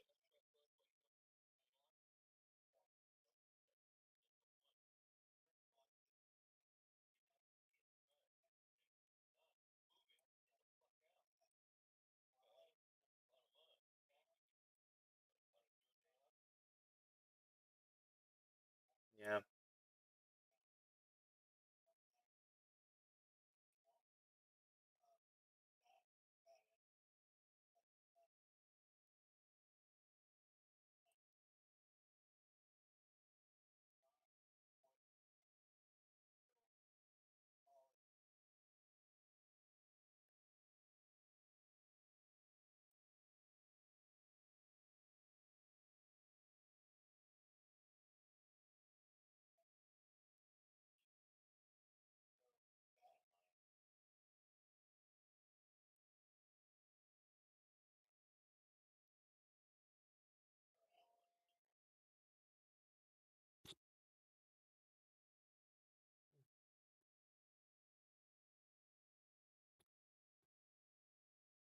Um,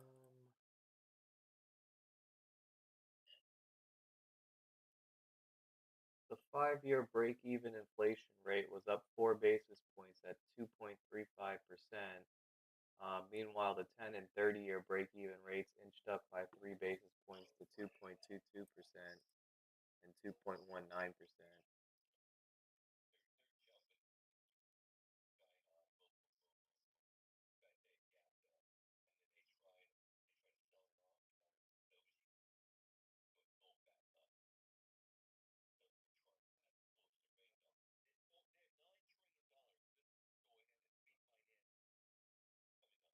Yeah.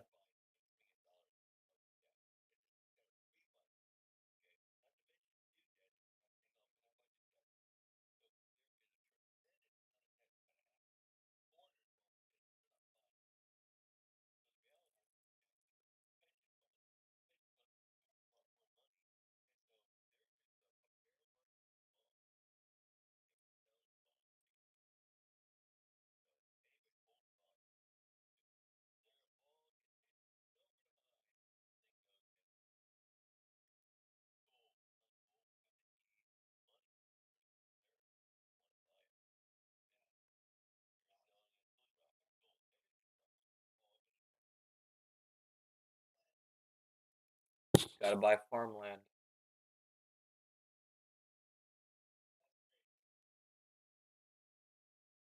Get yourself some chickens and sell some eggs when the prices go crazy.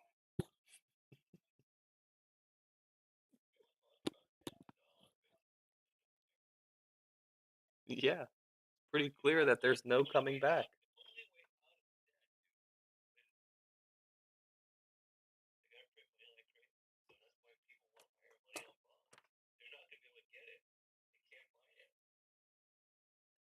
I mean, the only other way would be if they increased the birth rate exponentially and we had more workers in the workforce. But that's not gonna happen. Nobody can afford a kid. So,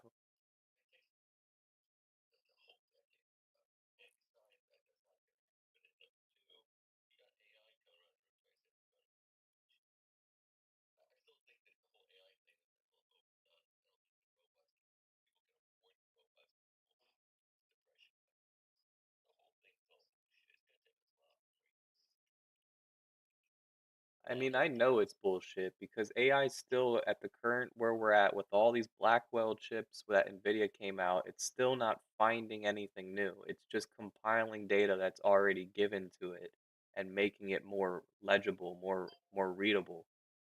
So it's not really doing anything, innovating. It's just data collecting and data siphoning, you know?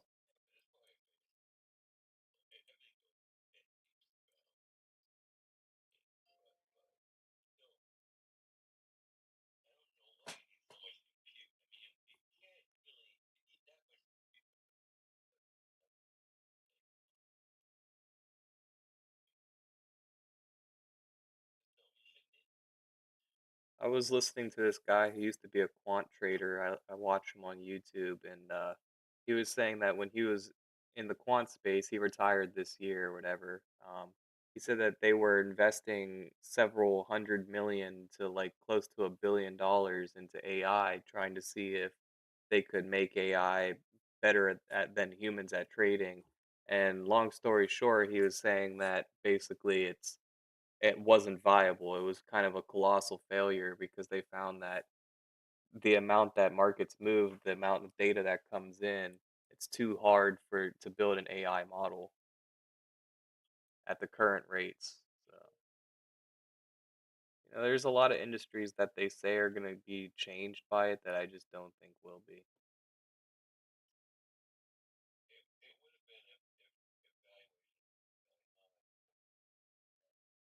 Okay, the Magnificent Seven are all green now.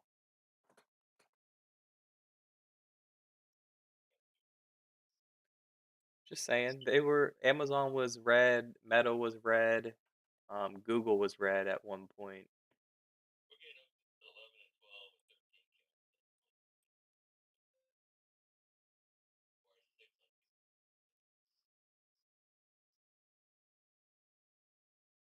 I think that's most useful.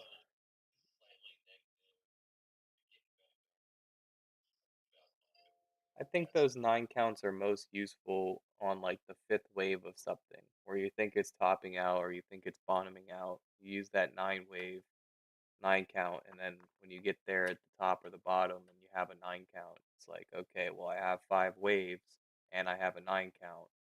This could be the top or the bottom. That's where I think it's most useful.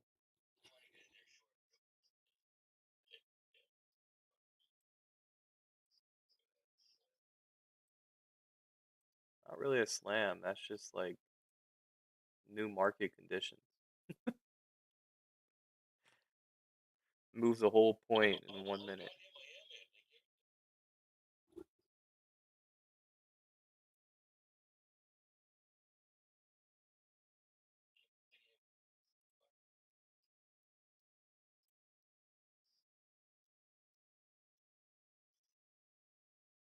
Spreads are like what? They're like 10, 20 cents.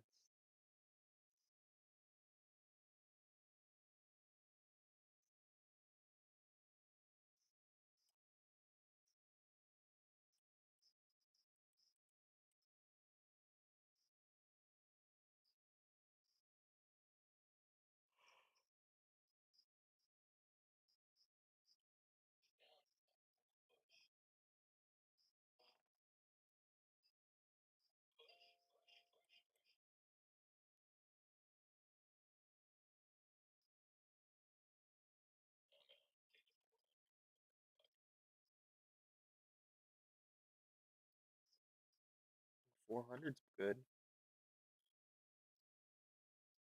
for a couple of seconds of work.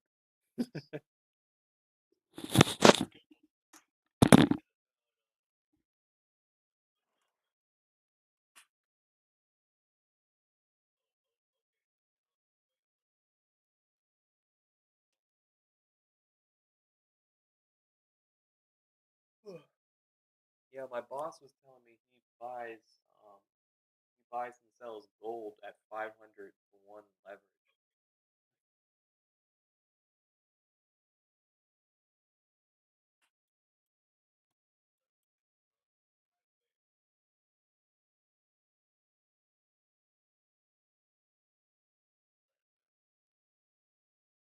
Talking about the 12 o'clock low or the 11:44? Okay, there. Okay. Yeah, it could be.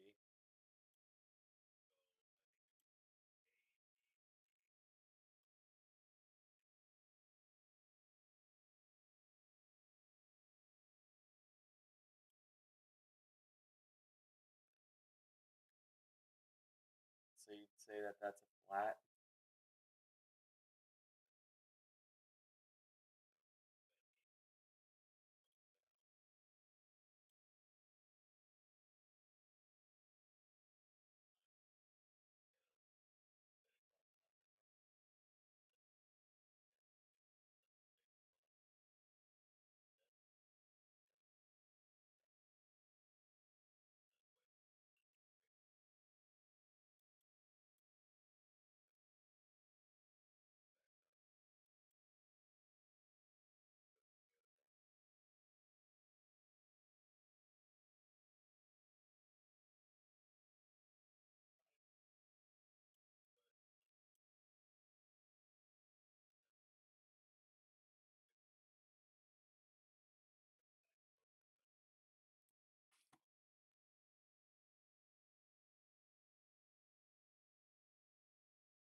Yeah, the volume profile for today is very full. There's no like gap in the price action, so there's not really much clear indication anywhere.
there. Let's see. One, two, three,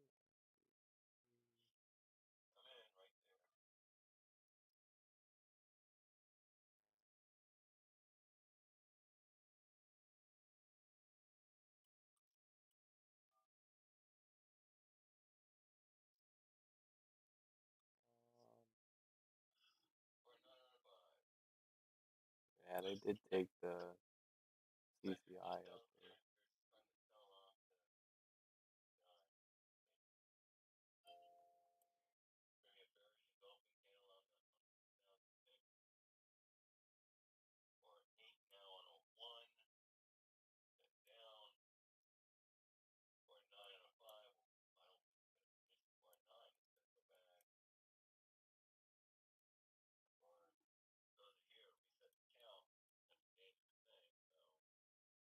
Yeah, I don't know. I just can't short it when the 10 and 21 are uptrending on the 5 over the 50 uptrending as well.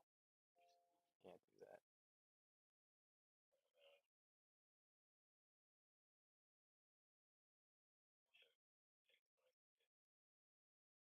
Uh, I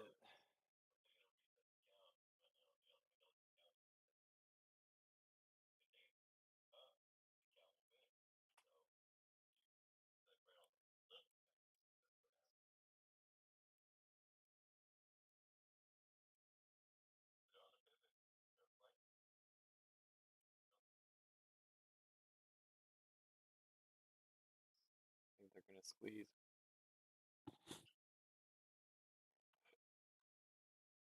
Once they break that high of day, it'll really go.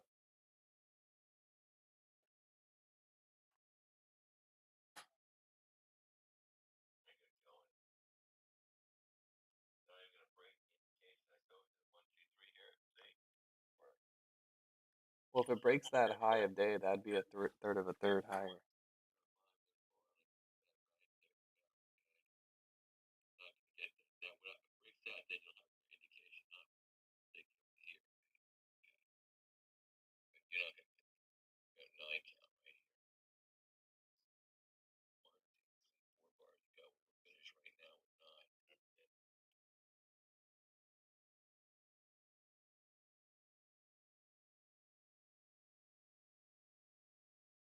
I mean, yeah, there is an ascending wedge here, so a rising wedge.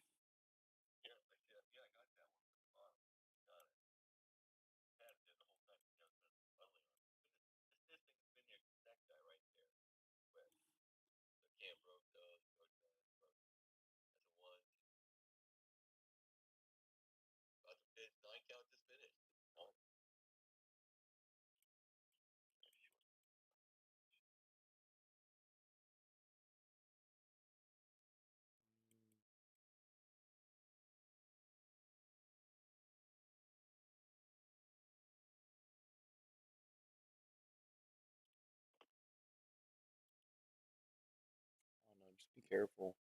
You're right near a point where you could squeeze.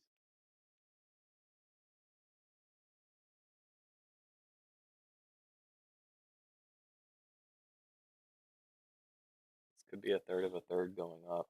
That's a possibility.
They took it to that first target you were talking about, 425.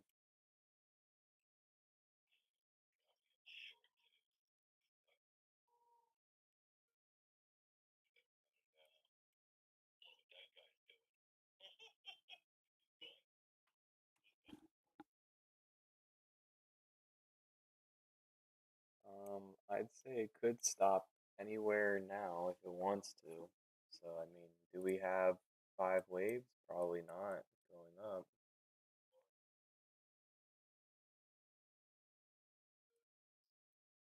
This is probably a third of a third pushing up. So we probably still have more to go.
Alright, guys, looks like I was right. My dad got into a drawdown because he was trying to be egotistical, thinking he was right. But, you know, told him too, it's going to squeeze if it passes through there. So this should be coming off the bottom here. We have our A down, one, two, three. That, or I'm sorry. One, two, three, one. All of this is B actually. So this is actually one, two, three, B. Okay. Followed by one, two, three, one, three, two, three, three. And we're doing a 3, 4 right now. Okay. I put the fib up there so that y'all can see basically. Here, actually. We should come somewhere within this range here. Okay. That's the most likely scenario for a wave 4 of 3, right? Because we're watching. Oh, actually, sorry, should be that one. So it should stop somewhere in this range, and then it should go higher again. And that'll finish wave 3, 5. Okay, so that'll finish wave 3, 5 once we break these highs.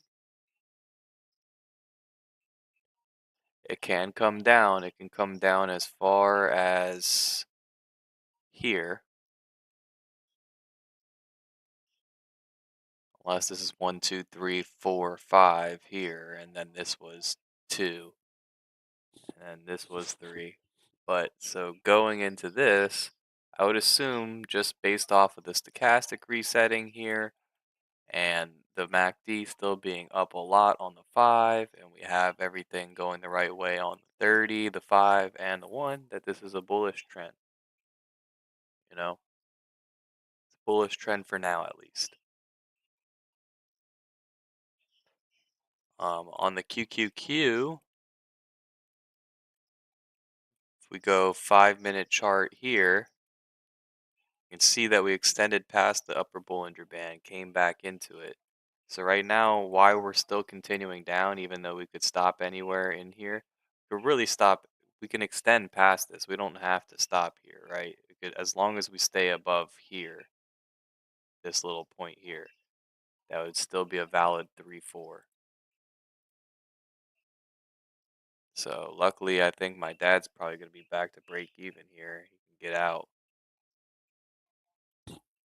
Okay, so now we're touching this 10, which is a good point now to then start buying it again, right? So we squeezed past, and when we squeezed past, we came down and we wanted to retest the support. The resistance turned into a support. Okay, so if we can buy it back up now, then they have a bullish case, right? So even if we came to the 50 on the 1, we'd still be in a long Elliott wave. Okay, so this would be 3, 4. We go up higher for 3, 5. We break these highs.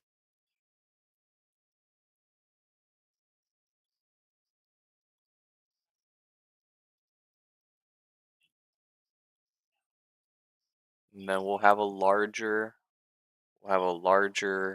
pullback from there. Okay. So once we get this high in and we start to top and come back down, then we can give a new range for wave 4, just straight up 4, no extra anythings. Okay. And then once we get that low in 4, then we just need to break over that high that we're going to put in here on wave 3, the end of wave 3. And once we finish the end of that wave 3, hit the bottom on 4, then 5 just needs to go above wave 3. Then from there, I'm looking for shorts. Okay. Now it's 1:12, and we have FOMC minutes at 2. So I'm cautious, but I'm thinking that FOMC minutes might have some sorts of bearish statement that sends us down. Overall, I can't do anything. I'm done for the day. They're not going to give me my XFA back for whatever reason. I think they're being corny for that, and they're cheating me. But my XFA was basically lost because of Top Steps bullshit. Um, they fucking closed the markets on me, reopened them at like 45 seconds later, and when they did that, I had already hit my take profit, but it didn't execute. So I manually executed it, and now inside of their system, it's showing that I manually executed it and there was nothing that went wrong. Because they don't have an original order was placed like this, it didn't execute, and then It only just shows them the entry, which was a market order, and it shows them an exit, which was a market order, right? It's not showing them all the in between. And so it's bullshit. They're not trying to give me my XFA back for that. And I get it. And, I probably did too much by, you know, over trading it later on, trying to get out of it. Um, but it is what it is. We still have this one. We passed this one. I understand y'all are probably thinking maybe I passed the 50% rule on the equity, but there was an issue with this where I had made 1500 the first day, and then they added money to some of my trades or something. I don't know exactly what happened, but it went from 1500 to 3500. Okay. And so I only had to I contacted support. He said he'd manually do it for me and elevate it to an XFA. Um, so he said he'd manually do that for me here if I just get to 55K. And so he's got me on lock for that. I should be fine. Tomorrow I should be able to trade this XFA. So really the only option here is I could buy another combine. Don't want to do that obviously because there's really no point. Um, and the only other option is to trade options. And so options with the implied volatility being so high are really highly priced. Um, and those high pricings for those contracts is making it so that you really want a directional move. You don't want to get stuck in days like this where it's chopping around all day because then you just paid an overpriced premium for no movement. They're pricing in volatility where we'll move maybe $5 or $6 in the day from that price, and you're just not getting any return on that investment at that point. Um, Plus, if I'm buying 0-day expirations, then anytime past 2 o'clock, when we pass 2 o'clock Eastern time, which is when FOMC comes out, the minutes, then I think that you're running out of time. Your theta is going to start increasing very quickly, and you're running out of time in your movement. You only have 2 hours left, so chances are I'm probably just done for the day here. I'm still gonna watch this and kind of hang out, see how it's going. 3-4 here, 3-5 up. So we're gonna go ahead and post that.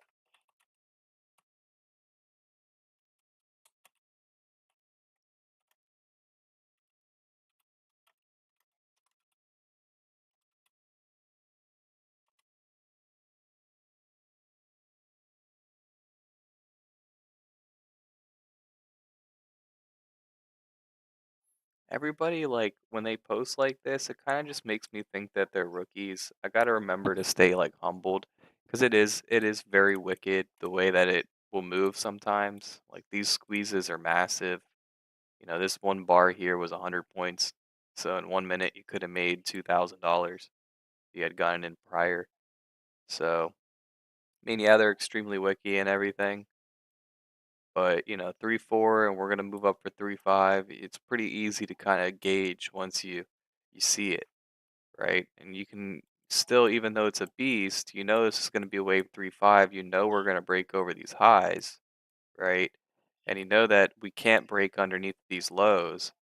So 493, if you were like here, right, when we crossed over what we were expecting, right? If you were thinking I'm going to go long at what we are expecting, so 543 down to there's 100 points of stop risk, and there is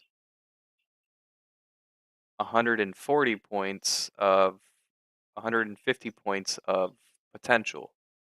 So it's a 1.5x to 1. So there is an RR that will work for you.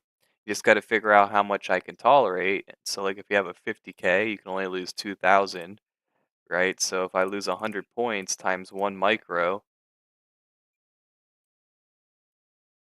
then that's only $200. You're only losing 200 bucks. Okay? So if you know that, then you have 1.5 R, you'll make $300 if you close out here. Okay? And so you'll make $300 is essentially what I'm saying. Like that is a guaranteed trade. It's almost 100% guaranteed at this point, you know? So, and the nice thing about this is that people that got trapped in this long, they had an opportunity to sell out for break even, if not even a gain, if you like got the absolute top tick here, right? You got an opportunity to sell out. So it's beautiful. It's allowing these shorts to close out their positions and join the trend. Wow. Look at that. The market is in pre-open. Look at this. The market is open. Look at this shit. Yeah, I don't know what the fuck happened there.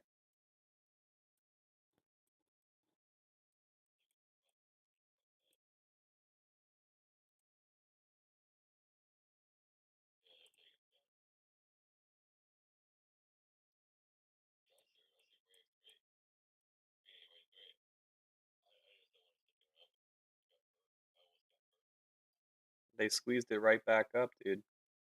They're at new highs again.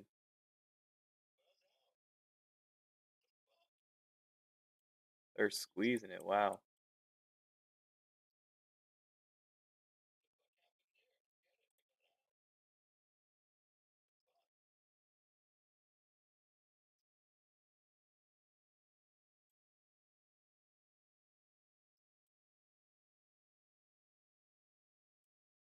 Now that could be a third of a third. That's The market is in pre-open. The market is open. The market is in pre-open. The market is open. The market is open. The market is in pre-open. The market is open. The market is in pre-open. it's okay. It looks like they're slamming it again. I don't know. The market is open. Top Step's doing some fuck shit again where they're turning it on and off, on The and off. market is in pre-open. I don't know what the fuck's happening. The market is in pre-open. The market is open.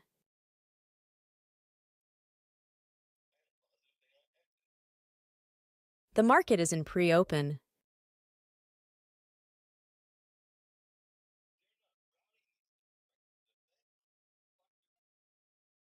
The market is open. The market is open. Dude, what is going on?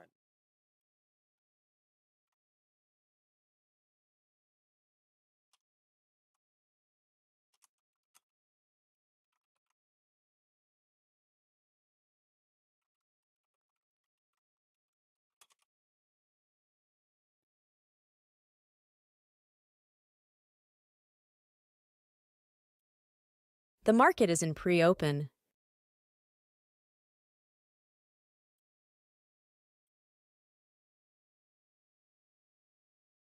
The market is in pre-open. The market is open. The market is in pre-open.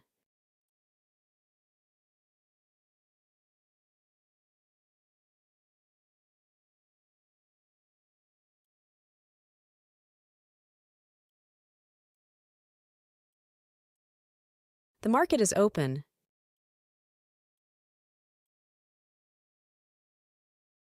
The market is open. The market is in pre-open. The market is open.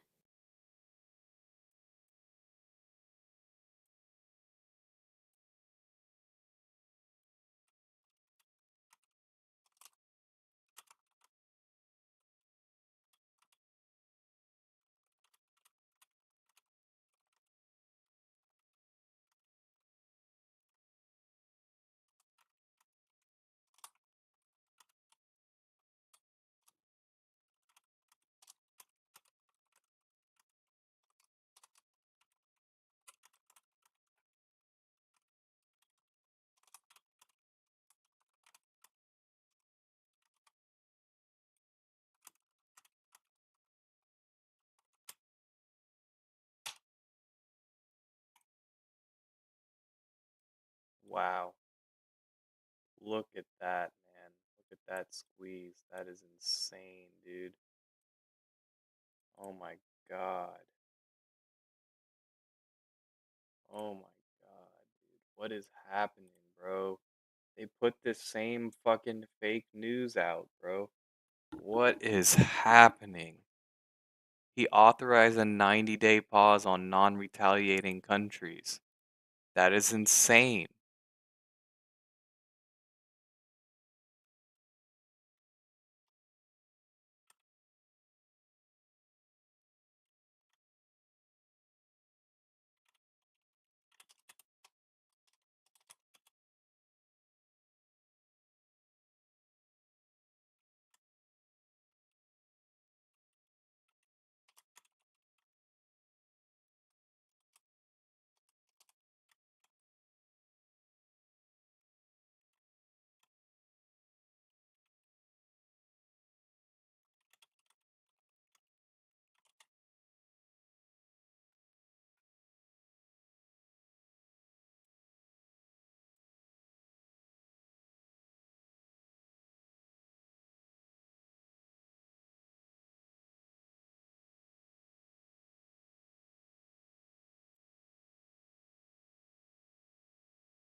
This is just astronomically bullshit, bro. Like, so now Trump is fucking pausing for 90 days. Like, what the fuck? Like, was the first fucking news actually false or was it just an early release? Like, what the fuck is going on right now? They're fucking manipulating the shit out of these markets. It's fucking ridiculous. Like, this shit is, it should be illegal. Like, that should be grounds for impeachment in my eyes. You're sitting here doing this fucked stupid shit.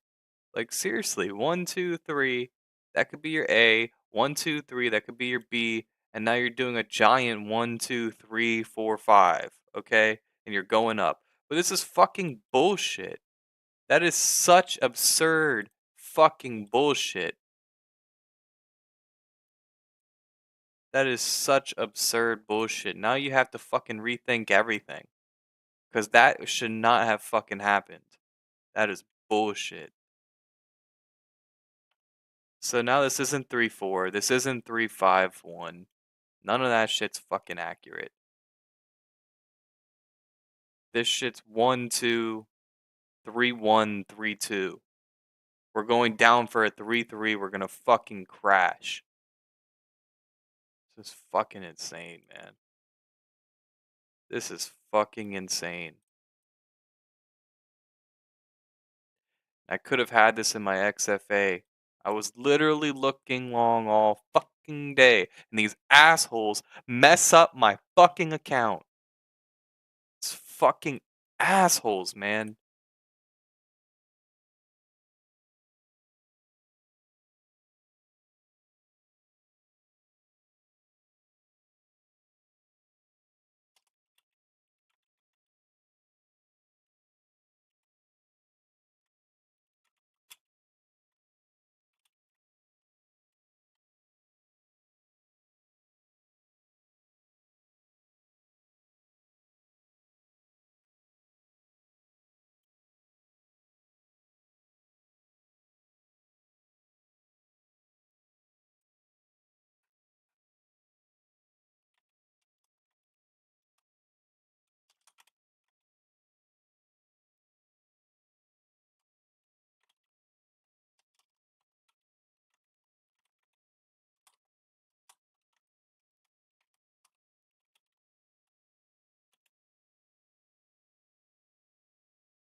Let's see, man. Let's see what the fuck they have to say.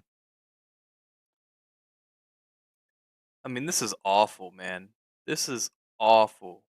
I can only imagine what my dad lost there. Like, that is insane. The amount of money he just probably lost right there. That's fucking 20 points again. It's 30 fucking points. 28 something fucking points. Oh my god. You know, like, he could have lost a lot, bro. Like, a fucking lot. Man, like, that is just insane. So fucking dumb. I'm just pissed about my Top Step situation, man. I should have caught that long, man. If I had caught that long, man, oh my god. Oh my god, man. This one candle here is fucking 350 points. This next candle is another 433. That's insane. That's 700 points. It's 1,000 points. That's fucking $20,000. It's so annoying. And I've been eyeing this all day long, man. It's just insane. All day long, I've been on this shit. Fuck. Hey, man.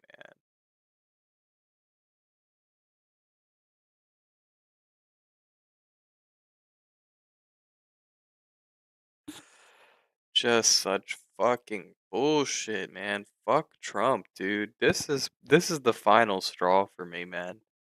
This is the final straw for Donald Trump. And this doesn't even affect me. Nothing went wrong. Like, I didn't lose money from this at all. Like, I'm just chilling on the sidelines through this shit. And so I shouldn't be as pissed off as I am. I'm only pissed off for the reason that I know that this is such bullshit. The fact that they came out with this fucking news. Look at this. Look at this, man. The entire platform is breaking.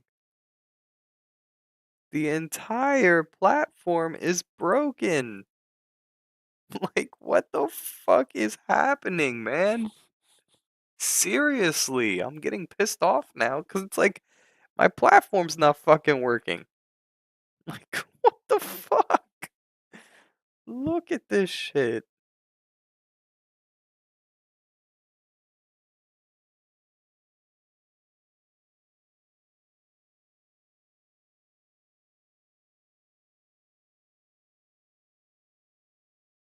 What the actual fuck, man? Like, oh my god, I can only imagine.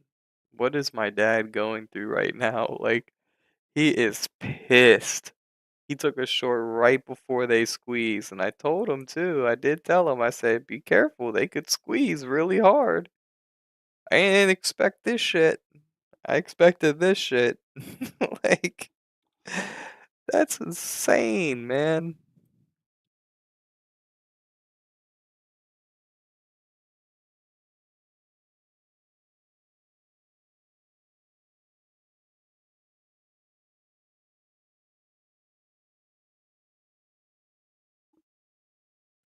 This is insane.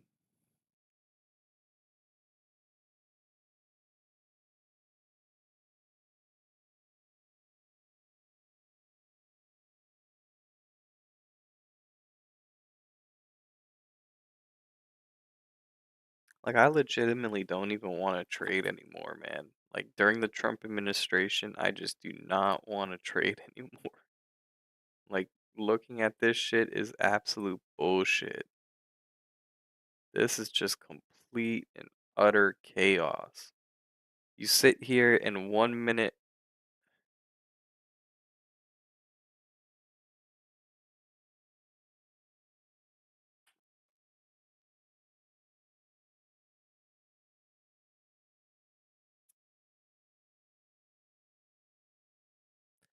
How the fuck do I do a screen recording, man? What? I'll Gotta take them off, but then I'm gonna kick it. fucking bullshit. This fucking asshole too. Nobody expected this shit. Nobody can fucking expect this shit. My own channel, fucking view your channel live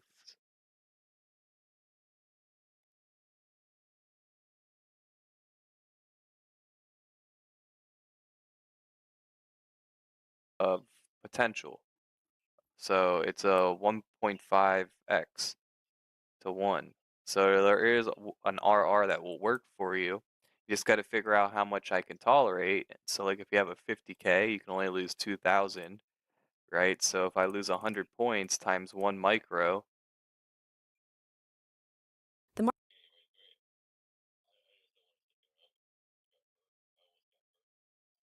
they squeezed it right back up, dude. They're at new highs again.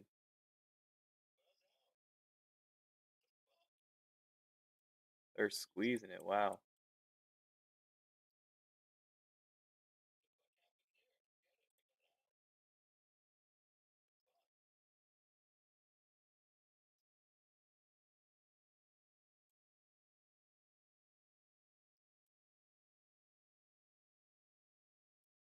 Now that could be a third of a third. That's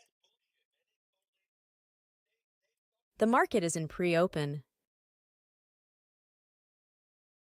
The market is open. The market is in pre-open. The market is open. The market is open. The market is in pre-open. The market is open. The market is in pre-open. it's okay. It looks like they're slamming it again. I don't know.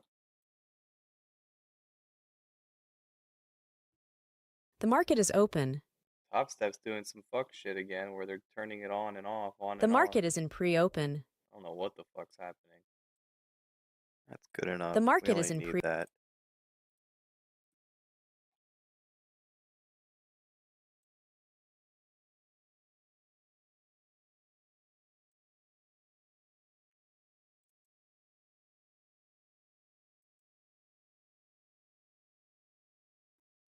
Fucking bullshit.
Absolute bullshit.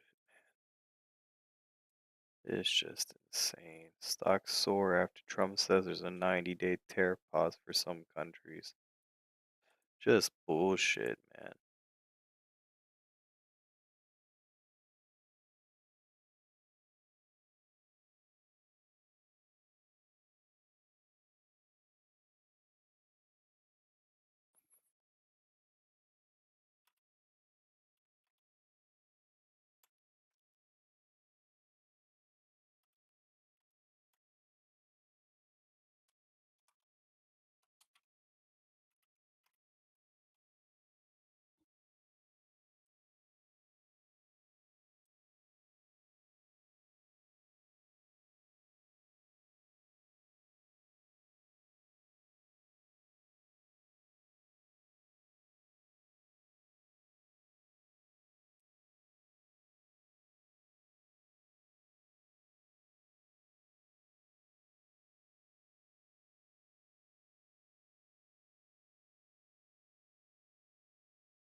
See, he was talking about 40 fucking contact contracts, man. 40 contracts times, he was talking like the premiums were like $660, or 40 times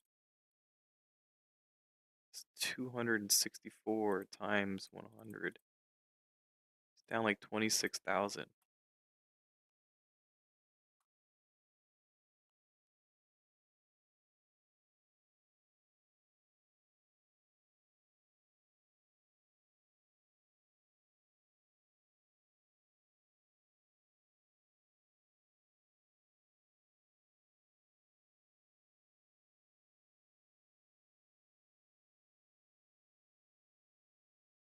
And that's at least because he was saying the Aprils, he was buying the April 18ths. So what do the April 18ths go for?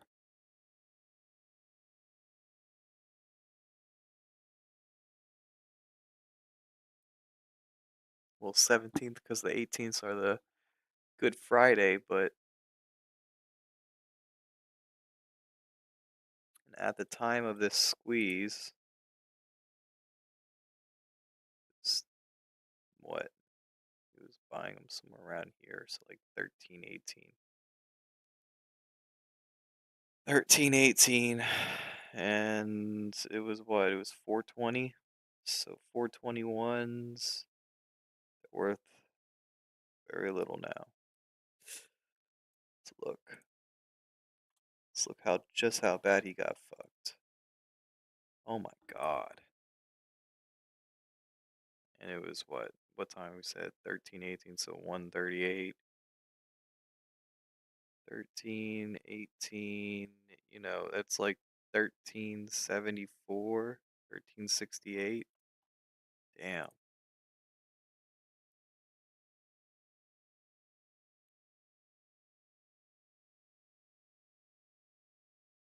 54,000. Oh my god.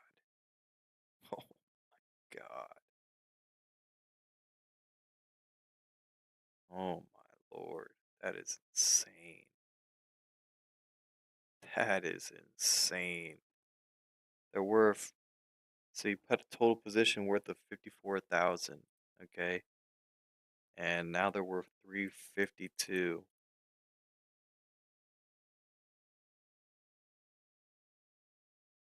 They're down to 14,000. Man, so 53 minus 14.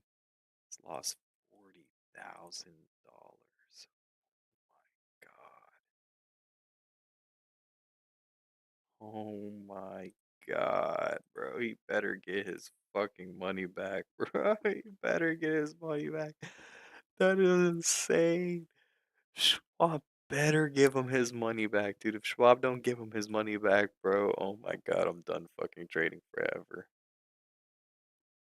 Nvidia's up 11, Apple's up 9. They're all up substantially 12, 11. Tariff news fucking pausing this shit. This is insane.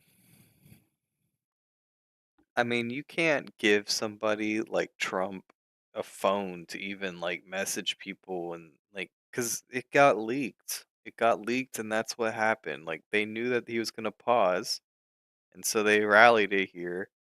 And then he told them that it was fake news, but it was real news. It was fucking real. So how much else that the media has fucking posted that was supposedly fake news, right? How much of it is fucking actually real? How much of the fact that he was on Jeffrey Epstein's island is real? How much of the fact that he was friends with Jeffrey Epstein is real? Like that's what's really pissing me off here. Why is it that Epstein's files aren't getting leaked? I wonder. It's like it's starting to really get to me, man, this whole market shit. It's pissing me off. Shit like this should never fucking happen. Man, the contracts I was looking at here on longs, the 421s, before this squeeze, they were trading at like $4.30. Now they're trading at $33. It's just fucking insane.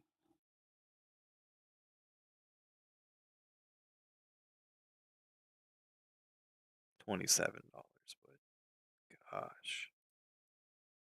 Imagine I had bought 4 of them things. Could have made $100,000. I'm sorry, that's $10,000, right?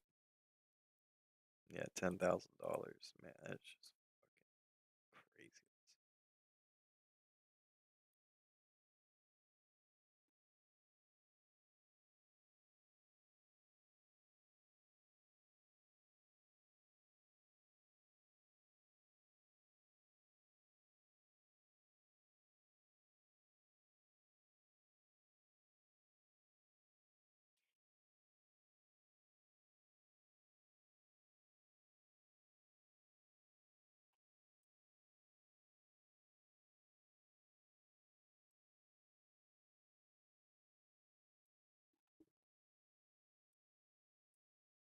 I want to hear Percent. what these I assholes are mean, I think saying, without dude. any of this crap happening, a 10 to 20% pullback from those levels after 2 years of 45% gains is kind of normal.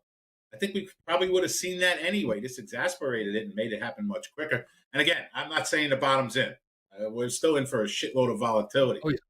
But Oh we're yeah. coming off of 2 years of 45% gains, right? Right. So this market was due for some kind of pullback or correction anyway. And look, I hope we just keep going up from here. I pray we just keep going. But I don't Coach think Vince that's in going to there. be.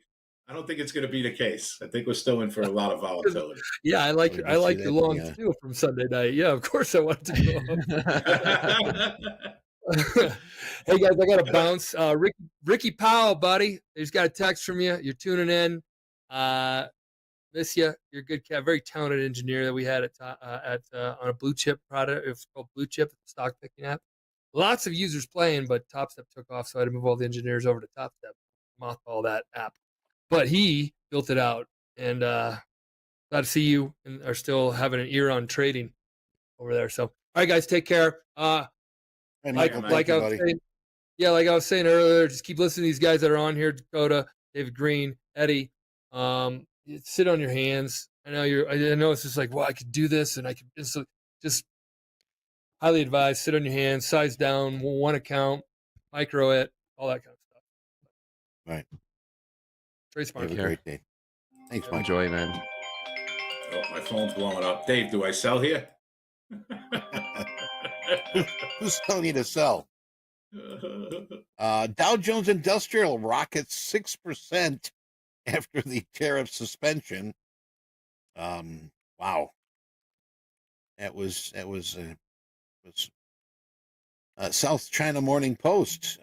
Trump raises China tariff to 125, pauses tariffs on most other countries for 90 days. Very biased. They're not cussing them out yet.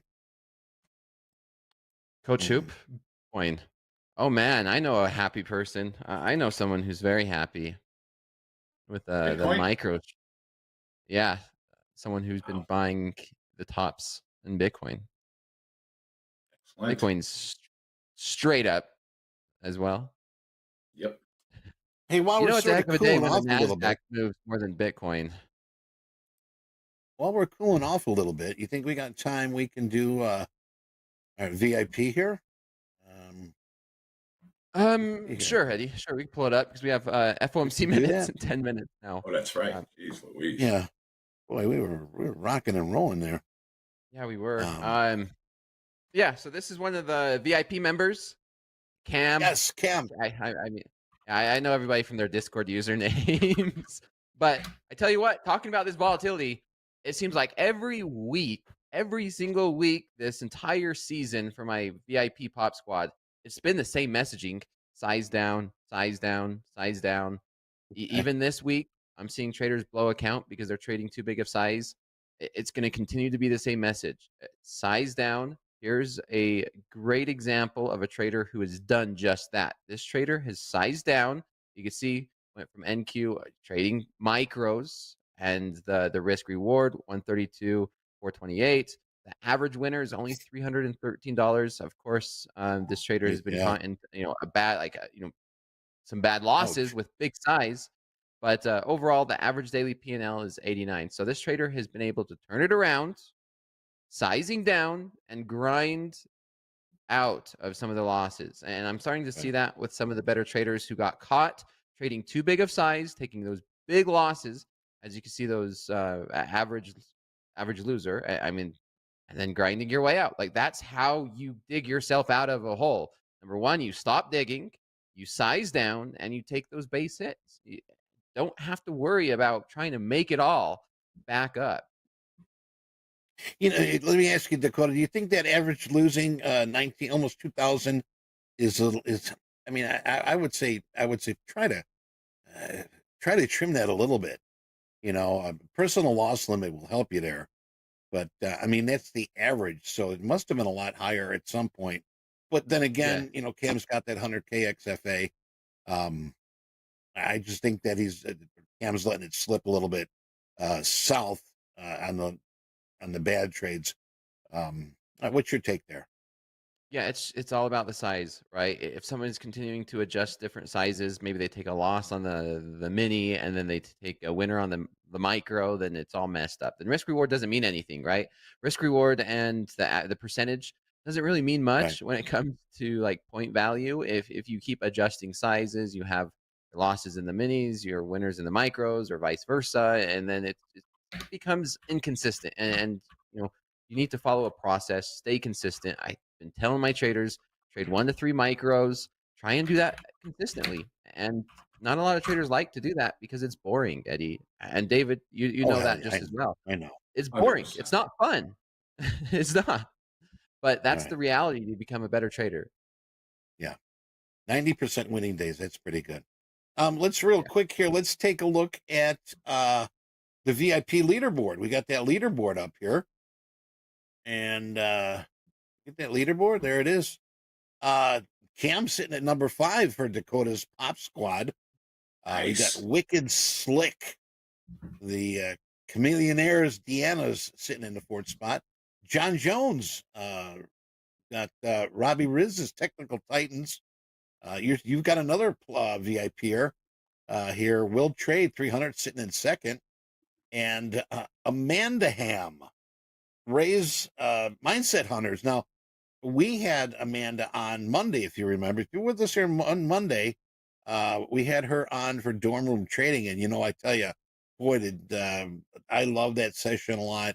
And we're going to try to get Amanda back here again to join us here on Top Step TV. But there you have it. There's the top 5 of our VIP. I'm sorry, Dakota, you were saying? That makes me happy seeing 2 of my traders up there, 2 and 5. You're doing your job, Dakota. Trying my best, man. Now I know it's out of 50 traders. I would rather have all 50 do average than a couple do amazing and the rest not do so well. It's all about trading for tomorrow. I want to see everyone do well, from top to bottom. I mean, if you could learn a little, I mean, that's as long as you're even baby steps moving forward. As long as you're moving forward, not taking 1 step forward, 2 steps back, you're progressing. That's success. Move forward, even if you got to crawl. If you're crawling, you're still moving forward. You're still progressing. So keep that up. But great stuff. 100%. You're great stuff, and we're just about out of time here. And I wanted to say, David, any closing comments here, my friend? I know that we've got you guys back here for Power Hour, but any closing comments here for our traders? Yeah, I mean, for this is what I like to do when I come on here, only for Top Step. If you don't mind posting my email, green927@yahoo.com. We got that there, Robbie. Rob, if you can post that. 927@yahoo.com. And here's what I want to do, guys and girls. Just for Top Step, anyone who's here, send me an email and you can come hang out with me all next week in my live trading. All right? I only do that for you guys. Hang out for 5 days, teach you some of the techniques. We'll talk psychology. We trade the markets live all day long. I do limit it. So send me an email. I will send you a link over the weekend and you come hang out with us for 5 days. You got it. Another thing too, follow him on Twitter or X or Twix. I've been doing Twitter that. You got some good stuff going on there, David. I love seeing what you got. I don't even know what my Twitter is. I think it's @Trader2179. That's my Twitter. But send me an email, guys. Come hang out for us. Come hang out in our room for a week. We'll have some fun. dgreen927@yahoo.com. Dakota, any closing comments here? And we're going to take a break. FOMC minutes, 4 minutes. So Yeah, they remind. trade Holy small. crap. This we're not over. This isn't over yet. Don't We're put just the getting started. peroxide away. Don't put the band-aids agree. away. I agree. We can All have a wicked power. Hopefully, we'll have a wicked power hour. So, see everybody. Yeah. Brothers, I had a very historical time with you guys here today. I will not forget today. So we're going to take a break here, and I'm going to go do a few shots of wild turkey. I'll be right back. We'll be right back also. Stick around. See you guys in an hour. Hey, we got Top Quiz coming up. I can't. All right. We'll be right back.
Yes, welcome back here. And yes, we are doing top quiz here.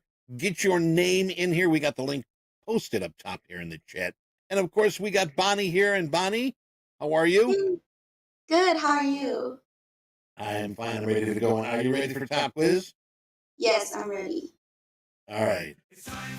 It is coming up here, so we're going to be doing this really quick because some of these markets are moving. And here we go. Let's get going here. So remember, The market top is in 5 get a pre-open. VIP in the next round up and coming. Top quiz, April market is 9th, open. 2025. And here is the first question. What was the first fruit eaten on the moon? Was it a peach? Was it a watermelon? Was it a pineapple? Was it an avocado? Peach. What do you think? Peach? You think so? You think so, huh? I Well, feel like it would let's be see here. peach. Peach. It looks like a peach, don't it? I think you're right. Yay. Yes, it is a peach. 220 people know the answer to that one. Let's take a look at our top 5. Scotty Bro on 5, T and 4, Move. 3, Ricardo, and Rat sitting at number 1. All right. Let's get to our next question. What sea creatures can clone itself? Is it a sea crab, a sea sponge, a starfish, or Squidward? SpongeBob. Who could it be? Sea sponge. Sea sponge, you think? Starfish, sea crab, Squidward? Oh, And it starfish. is a starfish. There you go. 206 know that answer. Let's take a look at the top 5. These are going so quick. My life is flashing before my T is still sitting in the 5 spot. Glacier Trades, Rufus King, Ticks Too Hot for TSTV, and Q-Man jumping in the number 1 spot. All right, let's take a look at our third question for today. Top quiz. What country has the most lakes in the world? Is it Norway? Is it Canada? Is it Cicero? Or is it Egypt? Is it Think Canada? Water. Think water. Think water.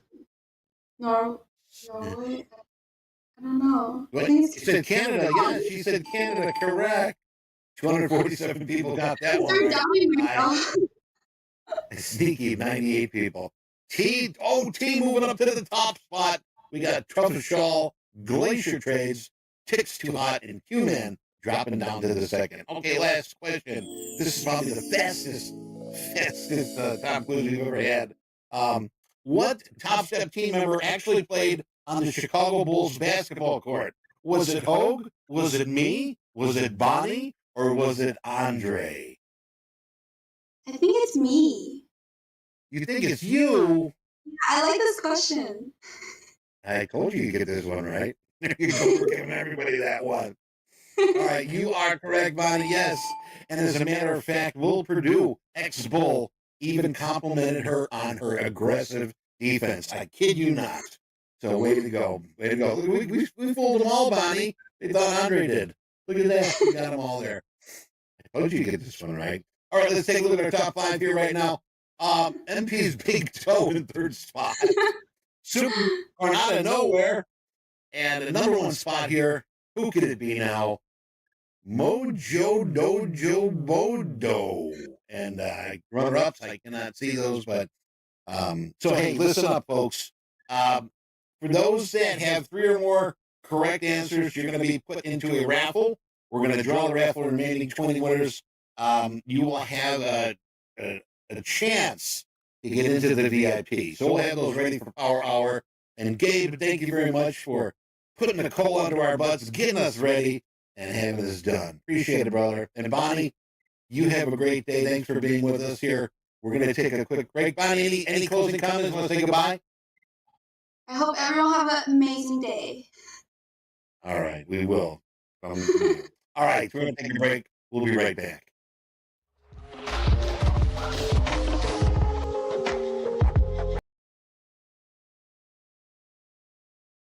I'm fucking done for the day, guys. I can't fucking sit here and watch this shit no more, man.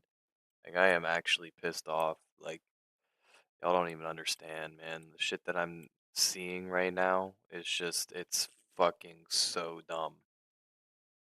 Like, the everything, it's just all stupid.